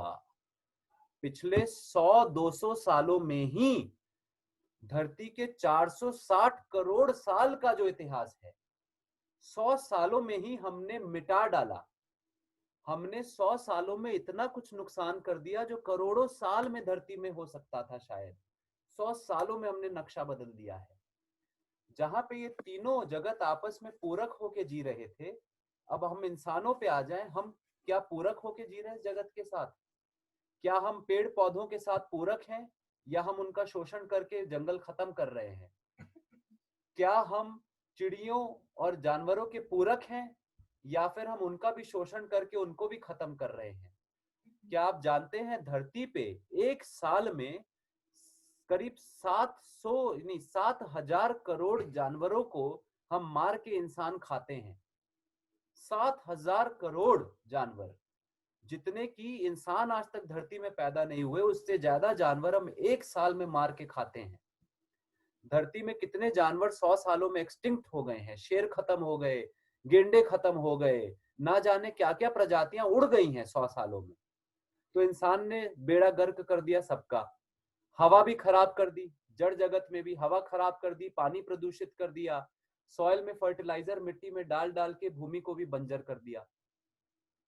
तो इंसान तो पूरकता प्रकृति के साथ नहीं निभा पाया ना। हमारे समाज को ऐसा बनना है कि हम तीनों के साथ पूरक होके जिएं। ऐसा सुंदर समाज हो कि इंसान भी जो भूमिका इंसान की होनी है प्रकृति में, इंसान अपनी भूमिका में आ जाए। इंसान आज तक भूमिका क्यों नहीं निभा पा रहा है? इसलिए नहीं निभा पा रहा है क्योंकि हमको सही समझ नहीं बन पाई। ये कमी हमारी शिक्षा संस्कार की रही। पर आज अगर हम शिक्षा संस्कार सही लाए अपने परिवार और बच्चों में, तो अगली पीढ़ी हमसे बहुत अच्छी निकलेगी। न्याय की बात पे आते हैं, जो चौथा आयाम है। न्याय का मतलब कि इंसान का इंसान से रिश्ते की सही पहचान हो और उस सही पहचान के साथ रिश्ते की सारी जरूरतें पूरी हो सके, जिससे कि दोनों इंसान सुखी हों। ये है न्याय। तो न्याय के लिए हमको ये रिश्तों के 9 भाव जो बात की थी, ये समझना होगा, रिश्ते को समझना होगा कि रिश्ता 2 शरीरों का नहीं होता है, 2 आत्माओं का होता है। साथ में रिश्तों में 9 भाव फिक्स्ड हैं जो हम सब चाहते हैं। पहला भाव, मूल भाव विश्वास। रिश्ते में विश्वास हो कि दूसरा आदमी मेरा सुख ही चाहता है। रिश्ते में सम्मान हो कि हम दोनों बराबर हैं। रिश्ते में स्नेह हो कि एक अपनापन का भाव हो कि तुम मेरे अपने हो। रिश्ते में ममता हो कि तुम्हारे शरीर की जो भी जरूरत होगी मैं पूरी करूंगा। रिश्ते में वात्सल्य हो कि तुम्हारे मन की जो जरूरत है मैं पूरी करूंगा। मतलब तुम्हारे जीवन से मन की सारी समस्याएं दूर करूंगा। तुम्हारे मन को सही शिक्षा संस्कार दिलाने में मैं कमिटेड हूं, है ना। तुम्हारे मन से सारे कंफ्यूजन और डाउट हटा के क्लैरिटी लाने में मैं कमिटेड हूं। रिश्तों में श्रद्धा होती है कि जब रिश्ते में एक श्रेष्ठ इंसान मिलता है तो उसके प्रति इंसान की श्रद्धा कि मैं आपसे कितना सीख सकता हूं। रिश्ते में गौरव की भावना होती है कि जब हमारा रिश्तेदार अपनी श्रेष्ठता की तरफ आगे बढ़ने की मेहनत कर रहा है और वो और अच्छा होता जा रहा है, तो हमें उसमें गौरव महसूस होता है कि भाई तुम कितना आगे बढ़ रहे हो, हमें कितनी खुशी हो रही है तुम्हारे आगे बढ़ने में। रिश्ते में कृतज्ञता होती है कि आपने मेरे लिए जो जो किया उपकार मेरे ऊपर, मेरे शरीर को जीवित रखने के लिए, साथ में मेरे मन को शिक्षा संस्कार समझ देने में, मेरे मन में शांति और सुख देने में आपने जो जो उपकार किए उसके लिए कृतज्ञता। और प्रेम क्या है? प्रेम वो पूर्ण भाव है कि अब पूरे संसार के साथ हर क्षण मैं ये सारे भाव एक साथ महसूस कर रहा हूं। पूरे संसार के साथ मुझे अपनापन महसूस हो रहा है, तो प्रेम है। एक एक जानवर के साथ, एक एक इंसान के साथ, यहाँ तक कि पत्थर हवा के साथ भी मुझे लग रहा है कि मैं ही मैं हूं। वो प्रेम है। मतलब पूर्णता में आ गए। पूरे संसार का दूसरा नाम ईश्वर बोल ले चाहे या जो नाम बोले, नाम देने की जरूरत नहीं, पर मैं उसको पहचान गया हूं, मुझे उससे प्यार हो गया है। मैं हर किसी में उसी को देख रहा हूं, अपने अंदर भी बाहर भी। मुझे कोई सीमा नहीं रह गई। मुझे सबसे बराबर भाव है, वो प्रेम है। तो जब ये 9 भाव होंगे परिवार में और समाज में ना, तो हमारा जस्टिस, न्याय हो पाएगा। जब तक एक भी भाव की कमी होगी, रिश्ते की जरूरतें किसी न किसी तरफ से कमी आती ही जाएगी और वो न्याय नहीं हो पाएगा रिश्तों में। न्याय जब होगा तो एक परिवार जुड़ेगा, अखंड परिवार बनेगा। जब एक अखंड परिवार बनेगा तभी अखंड विश्व परिवार बन पाएगा, अखंड समाज जिसको हम बोले। अभी तो हमारा देश भी अखंड नहीं है। हम देश में भी कितने बटे हुए हैं, गांव में ही बटे होते हैं, परिवार में ही बटे होते हैं, है ना। न्याय के साथ हमको संरक्षण करना होगा हमारे समाज को प्रकृति का, कि प्रकृति मेरी सुरक्षित रहे, इंसान से इंसान का रिश्ता संरक्षित रहे, सुरक्षित रहे, कि मेरे रिश्ते खराब ना हो, मेरी प्रकृति खराब ना हो, हमारी इकोनॉमी खराब ना हो, हमारे साधन खराब ना हो, कुछ भी खराब ना हो, उल्टा और बढ़ता जाए, ये हमको सुरक्षित करना होगा, है ना। तो न्याय के साथ सुरक्षा भी बराबर जरूरी है। लास्ट पार्ट में आगे भी आए तो आदान प्रदान और डिस्ट्रीब्यूशन कैसा हो, है ना। तो आदान प्रदान देने प्रधान हो, कि प्रॉफिट से ज्यादा हम सब सोचें कि हम क्या दे पा रहे हैं दूसरों को। जैसे कि हम परिवार में देखते हैं कि एक माँ या पिता अपने बच्चों से लेना प्रधान रिश्ते में नहीं होते हैं, देना प्रधान में होते हैं। वहीं बच्चे भी जिस परिवार में माता पिता और भाई आपस में लेना प्रधान से अधिक देना प्रधान माता पिता के लिए और भाइयों के लिए महसूस करे, वो परिवार कितना सुखी परिवार जीता है। वैसे ही मानव परिवार भी संसार में सुखी तब होगा जब हम सब देना प्रधान जीवन में आएंगे। देना भी उतना जितना जरूरत है। अगर मेरे कप में 100 मिलीलीटर ही पानी की जरूरत है तो 100 मिलीलीटर ही देना है। जहां किसी को 1 लीटर की जरूरत है उसे 1 लीटर देना है। जरूरत के हिसाब से सबकी जरूरतें पूरी हों, ऐसा हमारा डिस्ट्रीब्यूशन हो, प्रॉफिट की जगह। साथ में हमारी स्टोरेज भी हो। स्टोरेज का मतलब ये नहीं कि संग्रह कर रहा है हर परिवार, नहीं। मिल के एक समुदाय अपना अन्न, अपनी साग सब्जियां, अपनी जमीन, अपना पैसा, अपने ट्रैक्टर, अपनी कार, जो भी चीजों की जरूरत है वो सब मिल के इकट्ठा करके बांट के लोग जी रहे हैं। एक गांव में 5 किसान है तो 5 ट्रैक्टरों की जरूरत नहीं है, एक भी बहुत है। तो स्टोरेज भी हो। तो अब जो हमने 5 आयाम का प्रोग्राम बताया, न्याय, स्वास्थ्य, उत्पादन, शिक्षा और आदान प्रदान, है ना, इसका स्कोप है। अब ये कैसे एक परिवार से विश्व परिवार तक आएगा, ये जो स्वराज्य हमारा धरती पे आ सकता है, ये आने की आधार भूमि है एक परिवार। ये जो क्रांति है, ये बड़ी सुखद क्रांति जो है, ये बाहरी क्रांति नहीं, एक भीतरी क्रांति है। एक एक इंसान में जब समझ आएगी, उसके अंदर क्रांति की ज्वाला आएगी, जो उस इंसान को समझदार और सुखी शांत इंसान बनाएगी। एक एक इंसान जब एक परिवार का समझेगा तो वो परिवार एक अखंड न्यायिक परिवार बनेगा, एक सुंदर परिवार, है ना। 10 लोगों तक लोग मिलके एक परिवार बनाएंगे। फिर ये प्रोग्राम ऐसे 10 लोगों का परिवार मिलके 10 परिवारों का ग्रुप साथ में इकट्ठा होगा और वो मिलके एक संयुक्त परिवार, जॉइंट फैमिली होगी। मानिए आसपास के पड़ोसी 100 लोग करीब मिलके एक जॉइंट फैमिली बनके अपना पूरा प्रोग्राम चलाएंगे कि हमारी शिक्षा, हमारा स्वास्थ्य, हमारा उत्पादन। एक परिवार साबुन बनाएगा, एक तेल बनाएगा, आप समझ रहे हैं ना। 100 परिवार मिलके 5 लेवल का प्रोग्राम अपने में लाएंगे। ये जो प्रोग्राम है ना, ये सेंट्रलाइज नहीं है कि एक बड़ी सरकार हो 730 करोड़ लोगों की, वो सरकार सबको चलाए, नहीं। हम आज सरकार पे निर्भर जीते हैं ना पॉलिसी के लिए। ये प्रोग्राम उल्टा है कि हम आत्मनिर्भर होंगे। आत्मनिर्भर होके 100 लोगों का एक गुट मिलके संयुक्त परिवार बना के अपनी सारी जरूरतें पूरी करेगा। वो 10 लोग 100 लोगों का परिवार मिलके हर 100 लोगों के परिवार में से एक एक मुखिया नियुक्त होगा। वो मुखिया गांव के काउंसिल में, गांव की कमेटी में जाएगा। गांव की कमेटी में ऐसे 6 या 7 संयुक्त परिवार के रिप्रेजेंटेटिव होंगे। सारे निर्णय इन लोगों के वो 6 या 7 लोग मिलके गांव के लेवल पे लिया करेंगे, ऑफ कोर्स बाकी लोगों के सलाह मशवरा के साथ। सुंदर बात यह है कि जितने भी निर्णय होंगे, जब समझदार होंगे हम सारे, तो निर्णय वोटिंग से नहीं होंगे। वो क्योंकि ताकत प्रधान हो गया, वोटिंग। 8 लोग बोल रहे हैं, 2 लोग नहीं बोल रहे, तो वही होगा जो 8 बोल रहे, नहीं। अगर 2 लोग भी सही बात बोल रहे हैं ना, तो बाकी 8 भी खुद सहमत हो जाएंगे, हाँ भाई तुम सही बोल रहे हो।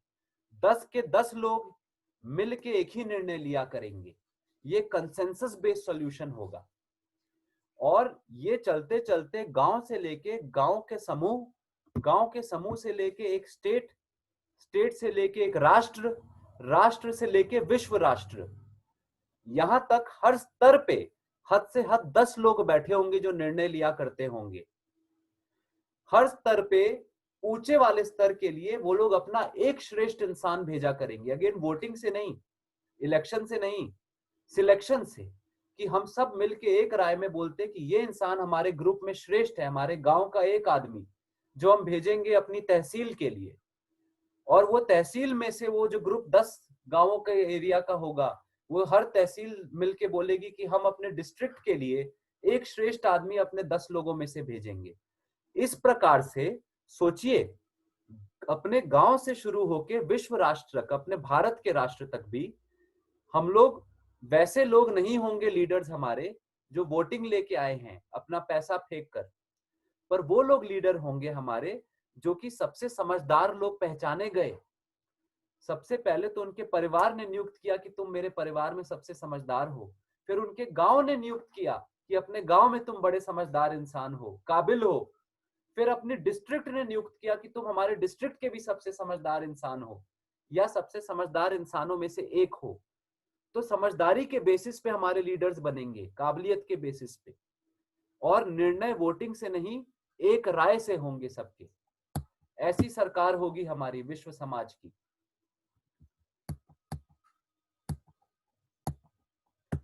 अब देखिए शिक्षा पे वापस शॉर्ट में देखें हम लोग, यहाँ पे कुछ है ये। जब एक बच्चा छोटा होता है ना, 4 स्टेज होती है इंसान की डेवलपमेंट की। 0 से 3 साल की उम्र तक है अनुसरण, मतलब जो मेरे माता पिता अभिभावक कर रहे हैं, भाई बहन, मैं वो कॉपी करूंगा। वो हंसे तो मैं हंसूं, वो रोए तो मैं रोऊंगा।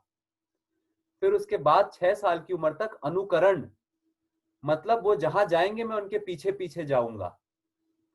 फिर आती है अनुशासन, मतलब 8 साल से 12 साल तक करीब वो जो बोलेंगे मैं उनकी बात मानूंगा। पर 12 साल के होते होते एक चौथी स्टेज आती है बच्चे में। वो क्या है कि उसके अंदर के सोच विचार अब इंडिपेंडेंट शुरू हो जाते हैं। तीसरी स्टेज तक, जब तक वो अनुशासन की स्टेज में है, उसकी सोचने की शक्ति पूरी डेवलप इंडिपेंडेंट नहीं होती है। वो आज भी माँ बाप जो बोलते वैसा करता है, वैसा सोचता है, पर बाद में चलते चलते वो खुद देखने लग जाता है। 12-13 साल का होते बच्चा पहचानने लगता है कि मेरे माता पिता मुझसे बोलते हैं कि दया वाला जीवन हो, पर मेरे माता पिता खुद दया का जीवन नहीं जीते, है ना। मेरे स्कूल के टीचर बोलते हैं कि सच बोलो, पर मेरे स्कूल के टीचर खुद झूठ बोलते हैं। उसको दिखने लगता है, फिर वो सोचने लगता है कि ये लोग तो जो बोलते हैं करते नहीं है। फिर वो ये भी देखता है ये लोग मुझसे डंडे के जोर पे काम करवाते हैं। स्टेज 3 तक हम डंडे के जोर पे बच्चे से काम करवाते हैं या लालच दे के काम करवाते हैं कि बेटा तू ये कर दे तो मोबाइल फोन दे देंगे खेलने के लिए, या तेरे को ये पैंट दिला देंगे अगर तू अच्छे मार्क्स लाएगा, या अच्छे मार्क्स लाएगा तो पिटाई नहीं होगी, बुरे लाएगा तो पिटाई होगी। तो या तो हम बच्चे को डरा के या गिफ्ट के लालच में हम अपनी बातें मनवाते हैं। तो होता क्या है कि अगर जो चौथी स्टेज में जब बच्चा है ना 13 साल की उम्र से, बचपन में 12 साल की उम्र तक तो वो हम पे आश्रित था ना, पर 13 का जब वो हुआ, वो अब अपनी सोच डेवलप होने लग गई है। अब भी वो माता पिता शिक्षक की बात तो सुनेगा डंडे के डर से, पर जैसे जैसे बड़ा होता जाएगा उसके अंदर एक द्रोह या विद्रोह डेवलप होने लगेगा।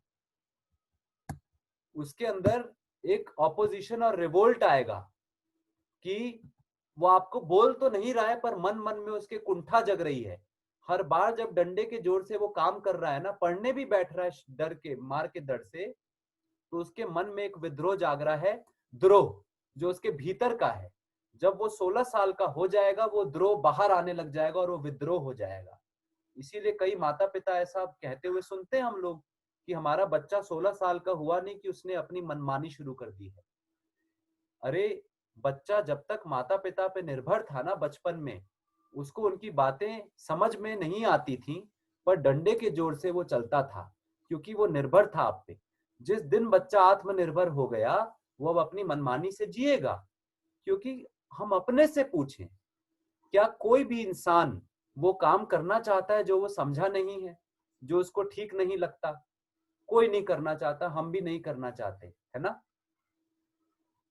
तो बच्चा अगर उसमें हम 12 साल की उम्र तक सही समझ डालना शुरू कर दें और सही संस्कार, उसके लिए हमें खुद में सही समझ और सही संस्कार चाहिए माता पिता को। अगर माता पिता में सही समझ संस्कार हो और शिक्षकों में हो और शेष चाचा चाची दादा दादी में हो, तो बच्चे में वो खुद ट्रांसफर होंगे, बच्चे के हर सवाल का सही जवाब दे पाएंगे, बच्चे को समझा पाएंगे। मेरे पास बच्चे आते हैं ना, मैं उनको डांट के काम नहीं कराता, ना ही लालच देके। मैं 5 साल के बच्चे से भी बात करता हूं कि बेटा ऐसा करना अच्छा होगा और इसलिए अच्छा होगा। मैं ये भी बोलता हूं कि बेटा ये मेरा प्रस्ताव है तुम्हारे लिए, तुम्हें ठीक लगता है तो मानना। और सच बोल रहा हूं, मुझे आज तक एक बच्चे ने हताश नहीं किया है। जब हम बच्चे को बराबर मान के प्रस्ताव देते हैं सोचने के लिए ना, हर बच्चे में सोचने की बराबर शक्ति है, वो समझ जाता है और इंसान समझ के खुद से सही जीता है। इसी को हम चौथी स्टेज बोले सेल्फ डिसिप्लिन, मतलब आत्म अनुशासन। डंडे के जोर का अनुशासन नहीं, खुद का अनुशासन बच्चे में आने लगता है। जब उसकी खुद की समझ बन जाती है, सही गलत की पहचान हो जाती है, तो वो आत्म अनुशासन में जीने लगता है। फिर उसको कंट्रोल करने की जरूरत नहीं है। जब हर इंसान आत्म अनुशासन में जीने लगे एक परिवार में, तो देखिए खुद सुखी परिवार बनेगा, है ना। फिर एक आत्मविश्वास आएगा। आत्म अनुशासन होता है तो आत्मविश्वास आता है, जिसकी शायद शुभम ने या पंकज ने सवाल भी किया था कल। हमें आत्मविश्वास की कमी की हो जाती है भैया, इसलिए क्योंकि हम आत्म अनुशासन में नहीं है, क्योंकि हम आत्म को ही नहीं जाने समझे। तो खुद को जब बच्चा जानेगा समझेगा तो खुद के अनुशासन में आएगा। खुद के अनुशासन में आएगा तो पूरे विश्वास के साथ जिएगा, संसार के साथ विश्वास से जिएगा, तो स्वतंत्र होके जिएगा, दूसरों पे परतंत्र होके नहीं जिएगा, स्वतंत्र होके जिएगा।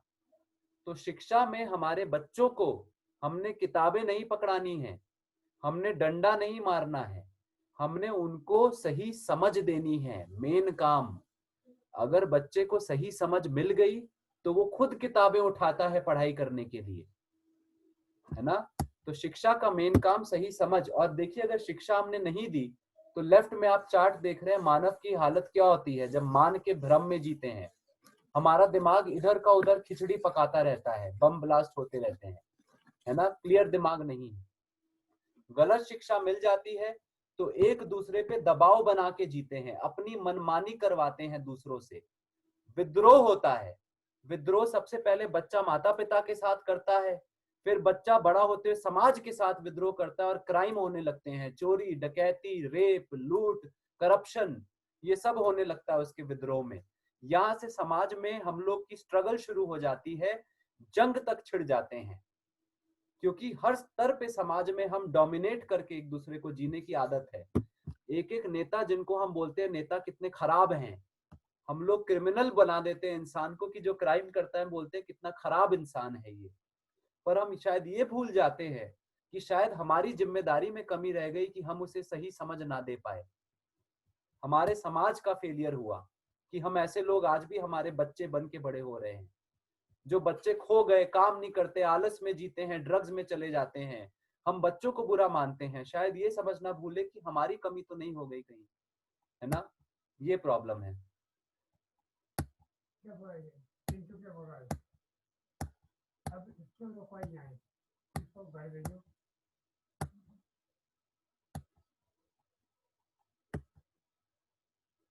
तो पापा के साथ जाएगा, पापा बोलेंगे बच्चा खराब हो जाता है ना, आपको ऐसा बाहर कैसे घूमते ना, बच्चा खराब हो जाता है। जी जी जी हैं?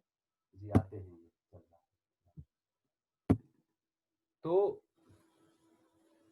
अब हम देखें कि व्यवस्था में और शासन में क्या फर्क है। शासन ये होता है कि हर कोई स्वार्थी होता है, वो अपनी बात चलाना चाहता है, उसको लोगों से समाज से मतलब नहीं, परिवार से नहीं, उसको अपने से मतलब है। कुछ लोग अपने भले के लिए बाकियों पे शासन करते हैं। आदान प्रदान बराबर नहीं होता है। जैसे आज समाज में 90% जो संपत्ति है 10% लोगों के पास है। सारी सरकार की व्यवस्था, बिजनेस की व्यवस्था, सारी व्यवस्थाएं सेंट्रलाइज हो जाती हैं, ऊपर से नीचे आती हैं। और मानव एक संसाधन के रूप में यूज होता है। एक इंसान दूसरे इंसान को संसाधन के रूप में देखता है, इंसान के रूप में नहीं, भाई के रूप में नहीं। पर जहां हम स्वतंत्र होके स्वराज में आते हैं, सेल्फ ऑर्गेनाइजेशन को स्वराज बोल रहे हैं, व्यवस्था में जब हम जीते हैं, तो फिर हर आदमी व्यवस्था में जीने को संकल्पित होता है, हर आदमी जिम्मेदार होता है, वो सबके भले के लिए पूरी जिम्मेदारी से जीता है कि मैं सबको सुखी रखूं। आदान प्रदान बराबरी से होता है, एक दूसरे का ख्याल रख के, और जो निर्णय होते हैं वो ज्यादा से ज्यादा 10 लोग हर स्तर पे मिलकर निर्णय लेंगे, लाखों लोगों में से एक आदमी नहीं कि हमारे लाखों लोगों में एक नेता चुना, वो हम लाखों के लिए निर्णय ले रहा है। हर 10 लोग मिलके अपने परिवार में ही निर्णय ले रहे, एक गांव के 500 लोग मिलके गांव का निर्णय ले रहे, वैसे चलते चलते नीचे से ऊपर की व्यवस्था जाती है ना। तो ऐसा एक पूरा वो बनता है। तो एजुकेशन में देखिए 3 चीज, सही समझ, जीने की सही क्षमता रिश्तों के साथ, तीसरा सुविधा को पहचानना और सुविधा का प्रोडक्शन कर पाना। आज के समाज में हमको क्या क्या शिक्षा में मिल रहा है? हमको पहली चीज तो नहीं मिल रही, सही समझ तो नहीं मिल रही लोगों को। सही समझ मिलती तो समाज बिगड़ता नहीं सुधरता, पर समाज बिगड़ रहा है। नंबर 2 कि सही जीने की रिश्तों में क्षमता मिलती तो हम सही रिश्तों में जी रहे होते, पर परिवार भी टूट रहे हैं, समाज भी भीड़ या जंग की मैदान है, देशों में रिश्ते अच्छे नहीं, पड़ोसियों में भी अच्छे नहीं, भाइयों में भी अच्छे नहीं, तो हमको रिश्तों में निभाने की भी वो कला नहीं मिली, ये भी छूटा हुआ है। तीसरी चीज, सुविधा के मामले में भी हमको ये नहीं बताया गया कि क्या सुविधा की जरूरत है परिवार को। हमको ये भी नहीं बताया गया कि तुम अपनी मेहनत से डायरेक्टली सुविधा बना लो। हमको बस ये बोला गया पैसा कमाओ, और वो भी ज्यादा से ज्यादा पैसा कमाओ बस। ना ही तुमको पता कि क्या खरीदोगे पैसे से, ना ही पता कितना खरीदना है, और साथ में बस ये पता है कि जितना मैं पैसा कमाऊंगा उतना खर्च करके चीजें खरीदूंगा। मतलब तृप्ति का बिंदु डिफाइन नहीं हुआ एक परिवार के लिए। तो शिक्षा में कंप्लीट फेलियर इस मामले में हुआ। शिक्षा ने केवल एक चीज दी कि अंगूठा छाप से इंसान ने साइन करना शुरू कर दिया। हमारे को तकनीकी शिक्षा हो गई कि रॉकेट को चांद पे कैसे भेजते हैं। इसके अलावा हमको और कुछ नहीं हुआ शिक्षा में, समझ संस्कार में। इसी का रिजल्ट है, अगर सही शिक्षा हमको नहीं मिली तो आज हर इंसान न्याय मांगता है। जनरली बच्चे भी माता पिता के आगे रोते हैं, न्याय मांगते हैं। माता पिता भी बच्चों के आगे मजबूर होते हैं कि वो भी ठीक से नहीं जी रहे, वो भी न्याय मांगते हैं। सड़क पे भी न्याय मांगते हैं, सरकार से भी न्याय मांगते हैं। हर कोई न्याय का भिखारी हो गया है क्योंकि दूसरों से न्याय नहीं मिल पाता। दूसरा, हम लोग सारे लोग एक दूसरे में देखें अगर, तो हर बच्चा खासकर उसकी एक इच्छा रहती है कि वो सबके साथ अच्छे से जी पाए, सही कार्य व्यवहार में बच्चा जी पाए, हर बच्चे में चाहना होती है ना। बच्चा न्याय मांगता है माता पिता से, बच्चा सही कार्य व्यवहार और माहौल मांगता है। दूसरा, बच्चा हमेशा सच बोलता है, बच्चे में ये भी बात होती है ना। बच्चा सच को समझने की भी कोशिश करता है, कितने सवाल पूछता है। जब अगर बच्चे को सही शिक्षा मिलेगी तो बच्चा क्षमता बड़ा होके न्याय प्रदान कर पाएगा। वो अपने माता पिता, परिवार वालों के साथ, समाज के साथ, प्रकृति के साथ न्याय देने वाला बच्चा होगा। साथ ही में काम काज करने में भी उसका हुनर होगा और लोगों के साथ सही व्यवहार होगा। दूसरा, उसको सत्य की समझ होगी, क्योंकि सत्य की समझ होगी कि मैं क्या हूं और संसार क्या है, वो सबके साथ अच्छे से जी पाएगा। तो लास्ट स्लाइड ये है कि हमारी इकोनॉमिक्स भी कैसी हो। आज की इकोनॉमिक्स हमारी कैसी है? टेक टेक इकोनॉमिक्स, मतलब लो लो और लो। हर परिवार से लेके हर समाज, हर देश, हर कंपनी, हर बिजनेस, हर सरकारी एम्प्लॉय लेना चाहता है बस लो लो और लो, अपनी कमाई बढ़ाओ। आज का नारा है अपनी कमाई बढ़ाओ। दूसरी एक इकोनॉमिक्स का पॉसिबिलिटी है, विकल्प हमारे समाज में, कि लो और दो। इसमें भी क्या प्रॉब्लम है कि लेने देने में भी हिसाब किताब आ जाता है, आपसी विरोध आ सकता है। तीसरी एक इकोनॉमिक संभव है कि बस दो और दो। जब हर कोई देने वाला हो जाएगा, मतलब दोनों लोग सोचेंगे कि मैं जिसके साथ काम कर रहा हूं, मैं इसको क्या दे सकता हूं, हम दोनों को क्या मिल सकता है। दूसरा भी सोच रहा है कि मैं दूसरे की क्या जरूरत है, मैं इसको क्या दे सकता हूं इसकी जरूरत के हिसाब से। तो दो और दो की जो इकोनॉमिक्स है उसमें सारे लोग तृप्त होंगे, है ना। क्योंकि 2 स्टेप होंगे उस इकोनॉमिक्स में। सबसे पहले अपने परिवार की जरूरतों की आइडेंटिफिकेशन होगी, गांव में और देश में हर परिवार की जरूरतों की सही आइडेंटिफिकेशन होगी। कितनी जमीन चाहिए, कितना कपड़ा चाहिए, कितना कैसा मकान चाहिए, कैसा खान पान चाहिए, ये सारी जरूरतें फिक्स्ड है। ये कल्पना नहीं है, ये प्रकृति के नियमों के अनुसार फिक्स्ड जरूरतें हर इंसान की परिवार की आइडेंटिफाई हो जाएंगी। दूसरी चीज, हम सब मिलके आपस में एक संयुक्त परिवार की तरह सब चीजें बनाएंगे और हर परिवार की जरूरतें पूरी हो जाएं, ये हम सबका लक्ष्य होगा। ये प्रस्ताव है कि इन तीनों इकोनॉमिक्स में से 2 और 2 की इकोनॉमिक्स ही, जब दोनों लोग एक दूसरे को देने का सोचें तो वही इकोनॉमिक्स काम करेगी धरती में इंसान के लिए। तो इन शॉर्ट आज के सेशन में इतना ही। आप लोग के कोई विचार हो, प्रश्न हो तो प्लीज बांटिए, शेयर कीजिए।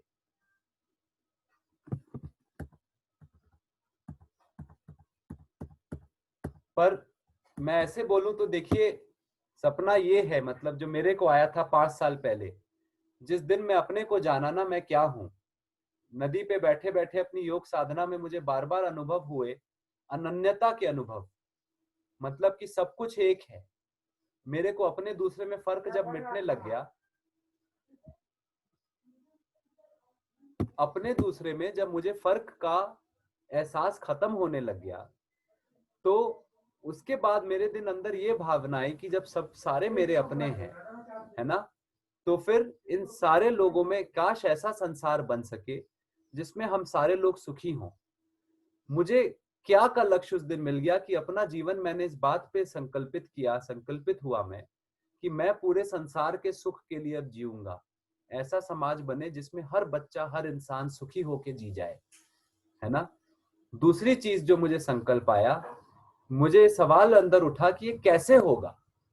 5-6 सालों से मैं कैसे का सवाल खोजते हुए घूमा। उसके बाद मुझे भारत में कुछ लोग मिले जिन्होंने 30-40 साल इस सवाल के साथ जूझा और उन्होंने जवाब पाए और उन्होंने ये प्रपोजल दुनिया के साथ शेयर किए।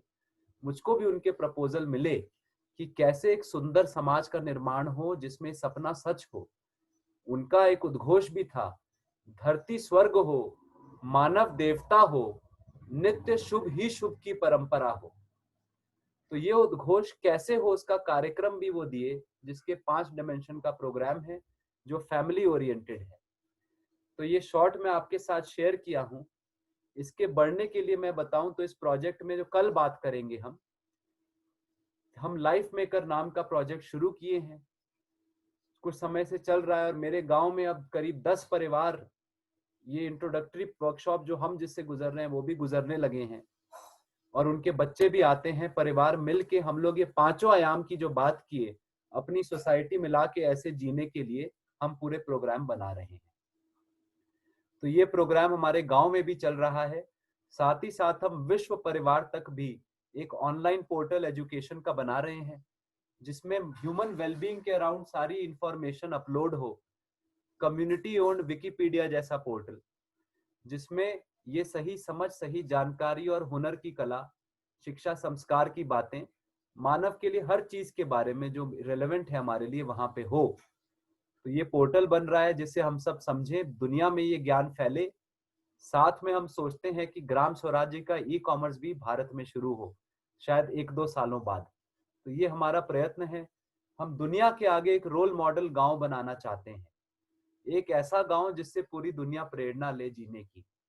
पर जहां पैरेलल में हम ये गांव बना रहे हैं, दोस्तों, आपकी कोशिश हो सकती है कि आपका परिवार एक रोल मॉडल परिवार बन सके शेष समाज के लिए, क्योंकि हमारे गांव में भी उस गांव को खड़ा होने के लिए उस गांव के पहले 2 या 3 परिवार खड़े होंगे और आपके परिवार को खड़े होने के लिए सबसे पहले आपको खड़ा होना होगा मित्रों।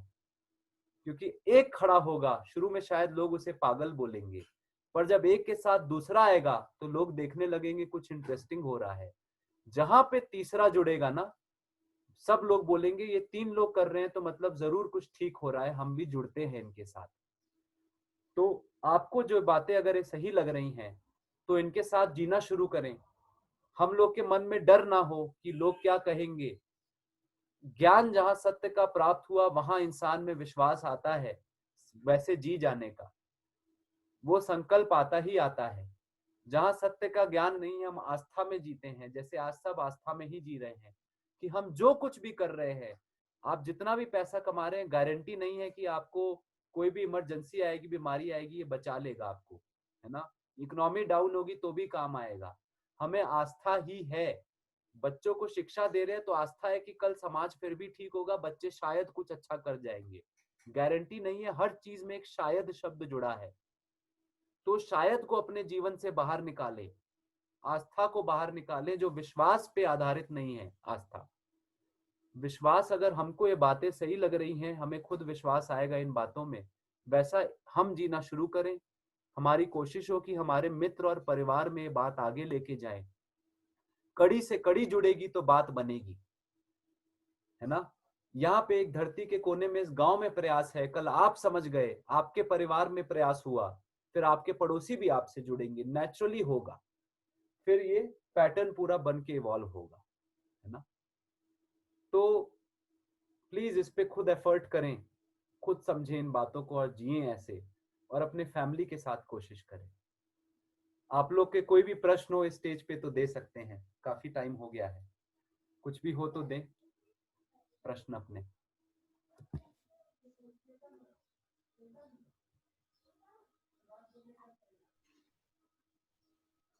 कोई भी सवाल हो तो बोलें। अच्छा, चैट में आ रहे हैं क्या कुछ क्वेश्चन?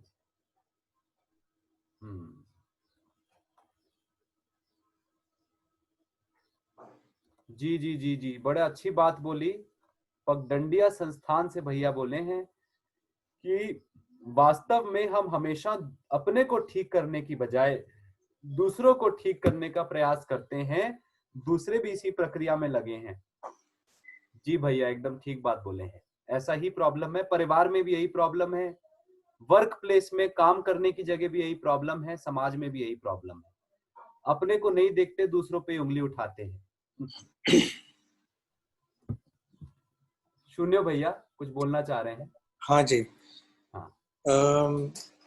आपका ये जो प्रस्ताव है, I think in any era this has been very valuable. किसी भी समय ये काफी प्रेशियस रहा है, खास तौर पे इस समय शायद इसलिए ऐसे लगता है क्योंकि हम इस समय में जी रहे हैं और यहाँ के प्रॉब्लम्स देख रहे हैं। अब ऐसे कुछ परिवार होंगे,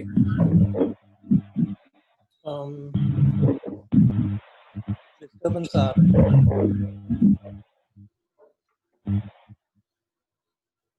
शून्य भैया, आपकी आवाज क्लियर नहीं आ रही।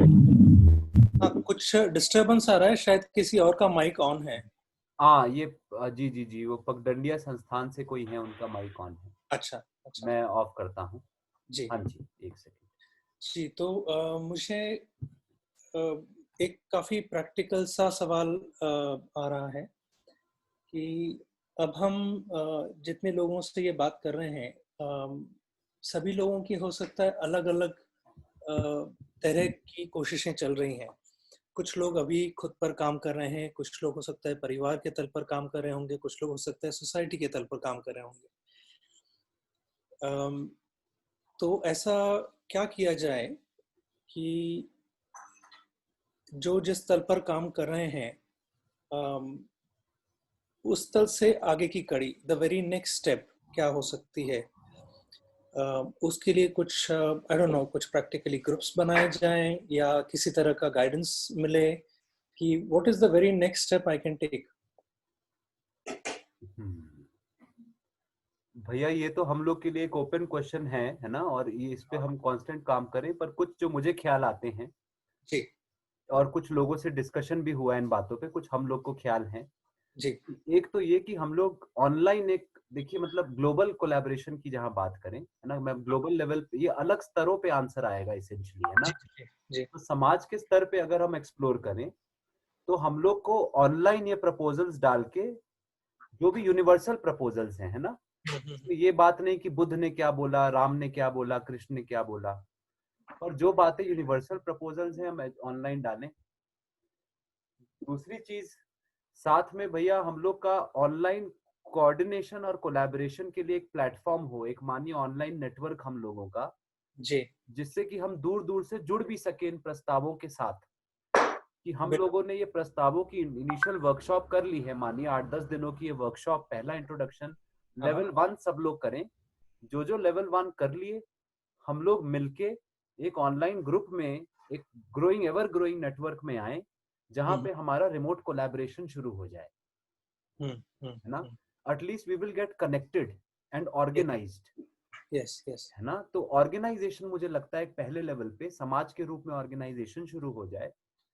दूसरा, गांव गांव और इलाके इलाके के लेवल पे भी ऑर्गेनाइजेशन लोकल लेवल पे भी शुरू हो जाए। राइट 2 लेवल का दिखता है। तीसरा लेवल परिवार का लेवल, कि हम लोग जितने भी लोग जुड़े ना, हम सबसे पहले अपने परिवार और अपने मित्रों के साथ ये प्रपोजल्स बांटना शुरू करें। और उसके लिए भी भैया जरूरी ये है कि हम खुद वैसे जी रहे हों, क्योंकि ऐसा ना हो कि हम खुद वैसे जी नहीं पा रहे, हम औरों को भाषण दे रहे हैं, तो उसका भी असर नहीं हो पाता। तो हम लोग सबसे पहले तो अपने ऊपर प्रैक्टिस में लाएं। ये तो अनस्पोकन अनसेड अज्यूम्ड बात है कि प्रैक्टिस में तो खुद तो लाना ही है। उसके बाद एफर्ट हर स्तर पे होना है। हम सब जो ग्रुप में, संघ में लोग जुड़े, हम अपने परिवारों में ये प्रयास करें, अपने मित्रों के साथ, है ना। दूसरा, हम अपने इलाके में कोशिश करें। जब 3-4 लोग इकट्ठे हो जाएं इलाके में, तो प्रोग्राम उस इलाके में शुरू हो सकता है 3-4 पड़ोसियों के साथ, जी जी है ना। फिर उसके बाद नेक्स्ट हम इंटरनेशनल लेवल पे अपना ऑनलाइन फोरम बनाएं। जो सेटअप भैया हम कर दिए हैं, मैं अभी रिलीज करूंगा, वो एक ऑनलाइन फोरम हम सेट किए हैं। अच्छा तो ये कलेक्टिव प्रयास, मतलब लाइफ मेकर वेबसाइट पे ही डाले हैं, जो हम 3-4 सालों से चाह रहे थे। पर हम इस बात का वेट हो रहा था कि पहले कुछ लोग तो इकट्ठे हो जिनकी समझ साझा हो, जी मिनिमम, है ना। फिर जी वो प्रयास भी सफल हो सकता है। तो अब कुछ लोग मिल रहे हैं जो साझा समझ के बन रहे हैं। तो हम लोग ऑनलाइन फोरम भैया नेक्स्ट बना के उस पे एक्टिव हों, जिसपे बिल्कुल हमारे सारे क्वेश्चन आंसर्स डिस्कशंस भी होते रहे। उसका फायदा ये होगा, जब भी नए लोग जुड़ेंगे वो भी हमारे पुराने डिस्कशंस पढ़ के एनरिच हो सकेंगे, नंबर 1। दूसरा, आप अगर पुणे में कोई प्रयास कर रहे हैं, तो जी हम लोग शेष भारत से आपकी मदद कर सकेंगे, जी बिल्कुल है ना। हम धर्मशाला में प्रयास कर रहे हैं, तो आप पुणे से मदद कर सकेंगे। बिल्कुल बिल्कुल और कल भैया हम लोग को ना केवल शिक्षा इकलौती नहीं करनी, हमको पूरे 5 आयाम का प्रोग्राम लाना है ना। करेक्ट करेक्ट जिससे कि थ्योरी के साथ प्रैक्टिस भी चलती रहे। तो उसके लिए हम लोग अपना स्वराज्य का ई-कॉमर्स भी मानिए शुरू करें, जो समाज का ओन्ड हो, कोई ऑर्गेनाइजेशन, बिजनेस एंटिटी ना हो। This should be us, undivided society, people who have understood it, we own our e-commerce also। तो हम लोकल प्रोड्यूस करें, जो कुछ दूर भी सप्लाई होना है, हमारे ग्रुप में ही कोलैबोरेशन शुरू हो सकता है, ट्रेनिंग शुरू हो सकती है, राइट। तो जी है ना। तो इस टाइप से भैया बहुत संभावना है। तो मुझे लगता है कि टेक्नोलॉजी का यूज एक इम्पोर्टेंट रोल प्ले काफी काफी हो सकता है इसमें टेक्नोलॉजी का use. And I think I agree with you कि जो पहली चीज आपने कही कि ऑर्गेनाइज्ड हो चीजें, ग्रुप्स बने ऑनलाइन, और वहां से फिर जो भी इंडिविजुअल को हेल्प चाहिए, इंडिविजुअल स्तर पे या फैमिली स्तर पे या सोसाइटी के स्तर पे, वो मिलना शुरू हो जाए ग्रुप के भीतर से ही। So I think that organization is the very first step, and that will kind of create this platform, make it possible to go out. मतलब भैया आप ये बोल रहे हो कि हमारा ग्रुप ही सेल्फ ऑर्गेनाइज होने लग जाए एसेंशियली? एक तरह से मैं ये कह रहा हूँ कि ग्रुप में जैसे अब जूम का प्लेटफॉर्म है, और हम जूम के प्लेटफॉर्म को यूज कर पा रहे हैं रोज एक एक सेशन लेने के लिए। इस तरह से इस ग्रुप का एक प्लेटफॉर्म हो, मतलब जूम जैसा सॉफ्टवेयर नहीं कह रहा हूँ मैं, लेकिन इस ग्रुप का एक ऑर्गेनाइज्ड प्लेटफॉर्म हो, जहाँ पे हमें पता है कि हम एवरी फ्राइडे मिलते हैं और कुछ डिस्कशंस होते हैं, और उसके उस डिस्कशन, उस प्रपोजल के सहारे या प्रपोजल को महत्व देते हुए हम आगे की स्टेप ले पाते हैं। क्योंकि हर कोई अलग अलग स्टेप लेगा ना। अब जिसको लगता है कि मेरे परिवार तक तो बातें ठीक है, लेकिन सोसाइटी में कैसे ले जाऊं मुझे नहीं पता है, तो वो उस तरह की स्टेप के लिए मिलना चाहेगा, कुछ गाइडेंस लेना चाहेगा। कोई और पर्सन होगा जो कहेगा मेरा खुद का ही ठिकाना नहीं, मुझे खुद की बातें समझ में नहीं आ रही, इनर कॉन्फ्लिक्ट्स हैं, तो वो शायद उस तल पर काम कर पाएगा। ये फ्राइडे टू फ्राइडे वाली मीटिंग्स में, Friday is an example here. तो आइडिया है, ऐसे कोई ऑर्गेनाइज हो हमारी चीजें या ग्रुप की चीजें, कि एक रेगुलर मीटिंग का सेटअप है या एक रेगुलर रिसोर्सफुलनेस है, जैसे आपने ये स्लाइड्स बनाई है, तो इस तरह के कुछ कंटेंट है जो लोग रीच आउट कर सकते हैं, ले सकते हैं। कुछ शेड्यूल है जिसके अकॉर्डिंग लोगों को पता है कि रेगुलरली ये चीजें होती हैं, if you know what I mean. हाँ जी, हाँ जी, हाँ ठीक कह रहे हैं भैया। तो ये बहुत अच्छा आइडिया है, मतलब कि हम लोग वंस अ वीक हम मिलते रहें, और इस ग्रुप में मानिए कि आप मीन कर रहे हैं केवल ये ग्रुप जो हमारा वन अप ग्रुप है, या फिर और भी लोग जो प्रपोजल देंगे वो भी जुड़े? सारा ही ग्रुप जैसे जैसे बढ़ते जाएं, हाँ, या ऐसे हो सकता है कि अगर 4 सिटीज में शुरू हो गया है कल को, तो सिटी वाइज लोग इंटरनली मिलते रहेंगे वीकली, और फिर एक ग्लोबल काइंड ऑफ मीटिंग होगी या नेशनल लेवल पे एक lovely idea, I love it, excellent. what I'm saying is what you're proposing is inevitable। अगर ह्यूमन बीइंग को फियर से निकल के एक हार्मनी की तरफ जाना है, तो इस तरह के एफर्ट्स के बिना नहीं हो पाएगा।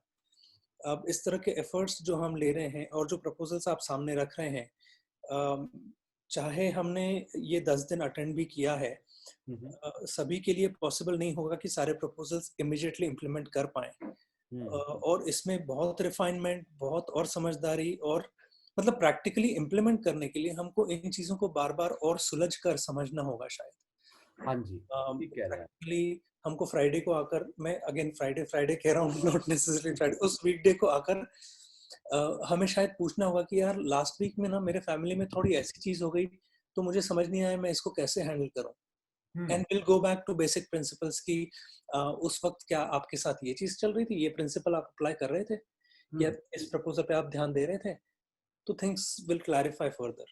तो इस वीक में आप ये स्टेप ले लीजिए, सोसाइटी में जाकर ये कीजिए। There will be some practical steps that we can start taking. जी भैया, ये I think it's a great idea, and let us do it, let us coordinate it. मैं बात करूंगा शिवा से भी, जो शिवा उस दिन आए थे, और भी कुछ लोग हैं जिसमें दे विल हैप्पी, और एटलीस्ट नहीं तो हम लोग आवाज, आपका आवाज ठीक नहीं आ रहा है। I don't know if it's a mic. नहीं, किसी का माइक अनम्यूट हो गया है यहाँ पे, एक मिनट जी। तो अच्छा, हाँ भैया, I can ये hear you करते now। हैं। तो हम लोग रेगुलर मीटिंग्स अपनी रखते हैं, जिससे कि एक रिदम बनी रहे और प्रैक्टिस में हम आगे चल सकें, है ना। और जी, तो इससे खुद सत्संग अपना जारी रहे। Once in a while regularly we keep meeting, और एक ग्रुप बढ़ता जा सकता है, और जब कोई भी एक लोकल ग्रुप बिग इनफ हो गया तो वो डाइवर्सिफाई भी कर सकता है, अपना पैरेलल में सेटअप कर सकता है प्रोग्राम। जी। तो जूम जैसे ही प्लेटफॉर्म यूज करके मिलते रहते हैं, नंबर 1। नंबर 2, एक ऑनलाइन प्लेटफॉर्म भी बना देते हैं जहाँ रिटन डिस्कशन भी हो सके, मानिए रेडिट जैसा कुछ, करेक्ट ना। तो अलग अलग टॉपिक्स पे डिस्कशंस हो सके, हमारी नॉलेज भी ऑर्गेनाइज होने लगेगी, और कोलैबोरेशन भी हो पाएगा। तो ये दोनों काम पैरेलल में शुरू कर देते हैं भैया। I think this will be great. India में भैया इस टाइम आपको पता है कि ये जीवन विद्या करके प्रोग्राम चलाया बाबा नागराज शर्मा ने। हाँ, सुना है मैंने। हाँ, आपने उनका वीडियो देखा है क्या, इंट्रोडक्शन का? वीडियो नहीं देखा है मैंने, उनके बारे में सुना है और जीवन विद्या के बारे में सुना है। तो भैया उनका इंट्रोडक्शन वीडियो मैं ग्रुप में भेजूंगा। पिछले 30 सालों से जो प्रोग्राम चला है भारत में, मेरे ख्याल से, और भूटान में और तिब्बत में, टोटल मिला के 1 लाख से ज्यादा लोगों ने तो शिविर अटेंड किए हैं पर्सनली 10 दिनों के। उसके साथ इंडिया के सारे टेक्निकल कॉलेजेस में ये कोर्स ऐड हो गया है। जो मैं कंटेंट यूज किया ना भैया वर्कशॉप में, ये AICTE की वेबसाइट से है, फ्री डाउनलोड। फैंटास्टिक। तो सारे कॉलेज स्टूडेंट्स और टीचर्स इस टाइम इंडिया में मैसिव ट्रेनिंग हो रही है। सारी technical universities, polytechnics, engineering colleges, first year compulsory course. Right. तो काफी लोगों को ये प्रपोजल्स इंट्रोड्यूस हो गए हैं, तो हमको देर नहीं लगेगी कि उन लोग को पता चलेगा और वो सब ज्वाइन करेंगे इस ग्रुप में। So yeah, I think these are very powerful proposals. मेरा एक्सपीरियंस ये कहता है कि प्रैक्टिकली चीजों को आगे ले जाने के लिए थोड़ी हेल्प की जरूरत होती है। So if we have certain practical tools and platform ready ना, तो जिन लोगों ने कॉलेजेस में भी किया है वो लोग भी ज्वाइन करके एक्चुअली इसको प्रैक्टिकली इम्प्लीमेंट करना स्टार्ट कर पाएंगे लाइफ। हाँ जी, है ना। So I'm more than happy to start whatever contribution I can do from my end in connect. ऐसे start कर सकते हैं. And more than happy to speak to you otherwise as well offline. to हाँ, take बात further. करते हैं भैया, बहुत अमेजिंग रहेगा, साथ में हम लोग होंगे, हम कैसे पूरक है ना सब लोग एक जी दूसरे के। जी बिल्कुल बिल्कुल. तो भैया आपने बहुत अच्छा एडवाइस दिया, क्योंकि इससे हम ऑर्गेनाइज हो जाएंगे इंडिया में। जी तो और एक सत्संग की कंटिन्यूटी रहेगी ना, तो हम सब वरना अकेले अकेले खो जाते हैं। looks like yes yes. संगत मिल जाएगी तो हम सब एक दूसरे को फीडबैक लूप में लेके चल सकेंगे। जी वेरी नाइस, तो लेट्स डू इट भैया, and we'll catch up offline also on this. absolutely. जी जी। It has been amazing, Ayush bhai. This is phenomenal. ठीक है, थैंक यू भैया। So tomorrow we'll talk about existence, है ना, उसकी भी बात करेंगे। वो भी बहुत प्यारा टॉपिक आएगा, उसमें शून्य की बात होगी और शेष प्रकृति की। तो कल आखिरी सेशन होगा फॉर्मली इस कोर्स का, है ना। अच्छा, और फिर उसके बाद आगे बढ़ेंगे, है ना। तो ठीक है, यहाँ पे कंक्लूड कर सकते हैं हम लोग, खत्म कर सकते हैं आज का सेशन, हाँ जी बिल्कुल. है ना। तो सब लोगों को बहुत धन्यवाद। शून्य भैया आपको भी बहुत धन्यवाद। जी आपको भी बहुत धन्यवाद, सभी को प्रणाम, धन्यवाद. I'm thankful for everybody to contribute and participate. हाँ हाँ, आपके लिए भी आयुष भाई, थैंक यू. थैंक यू भैया। चलिए, सब लोग को शुभकामनाएं और शुभ रात्रि। थैंक यू आयुष भैया। शुभ रात्रि। और सुनु भैया का विचार सचमुच में लाजवाब है जी. थैंक यू जी। इससे चीजें और तेजी से आगे समाज में फैलेगी और थोड़ा प्रोग्रेसिव होगा, आई थिंक। जी बिल्कुल.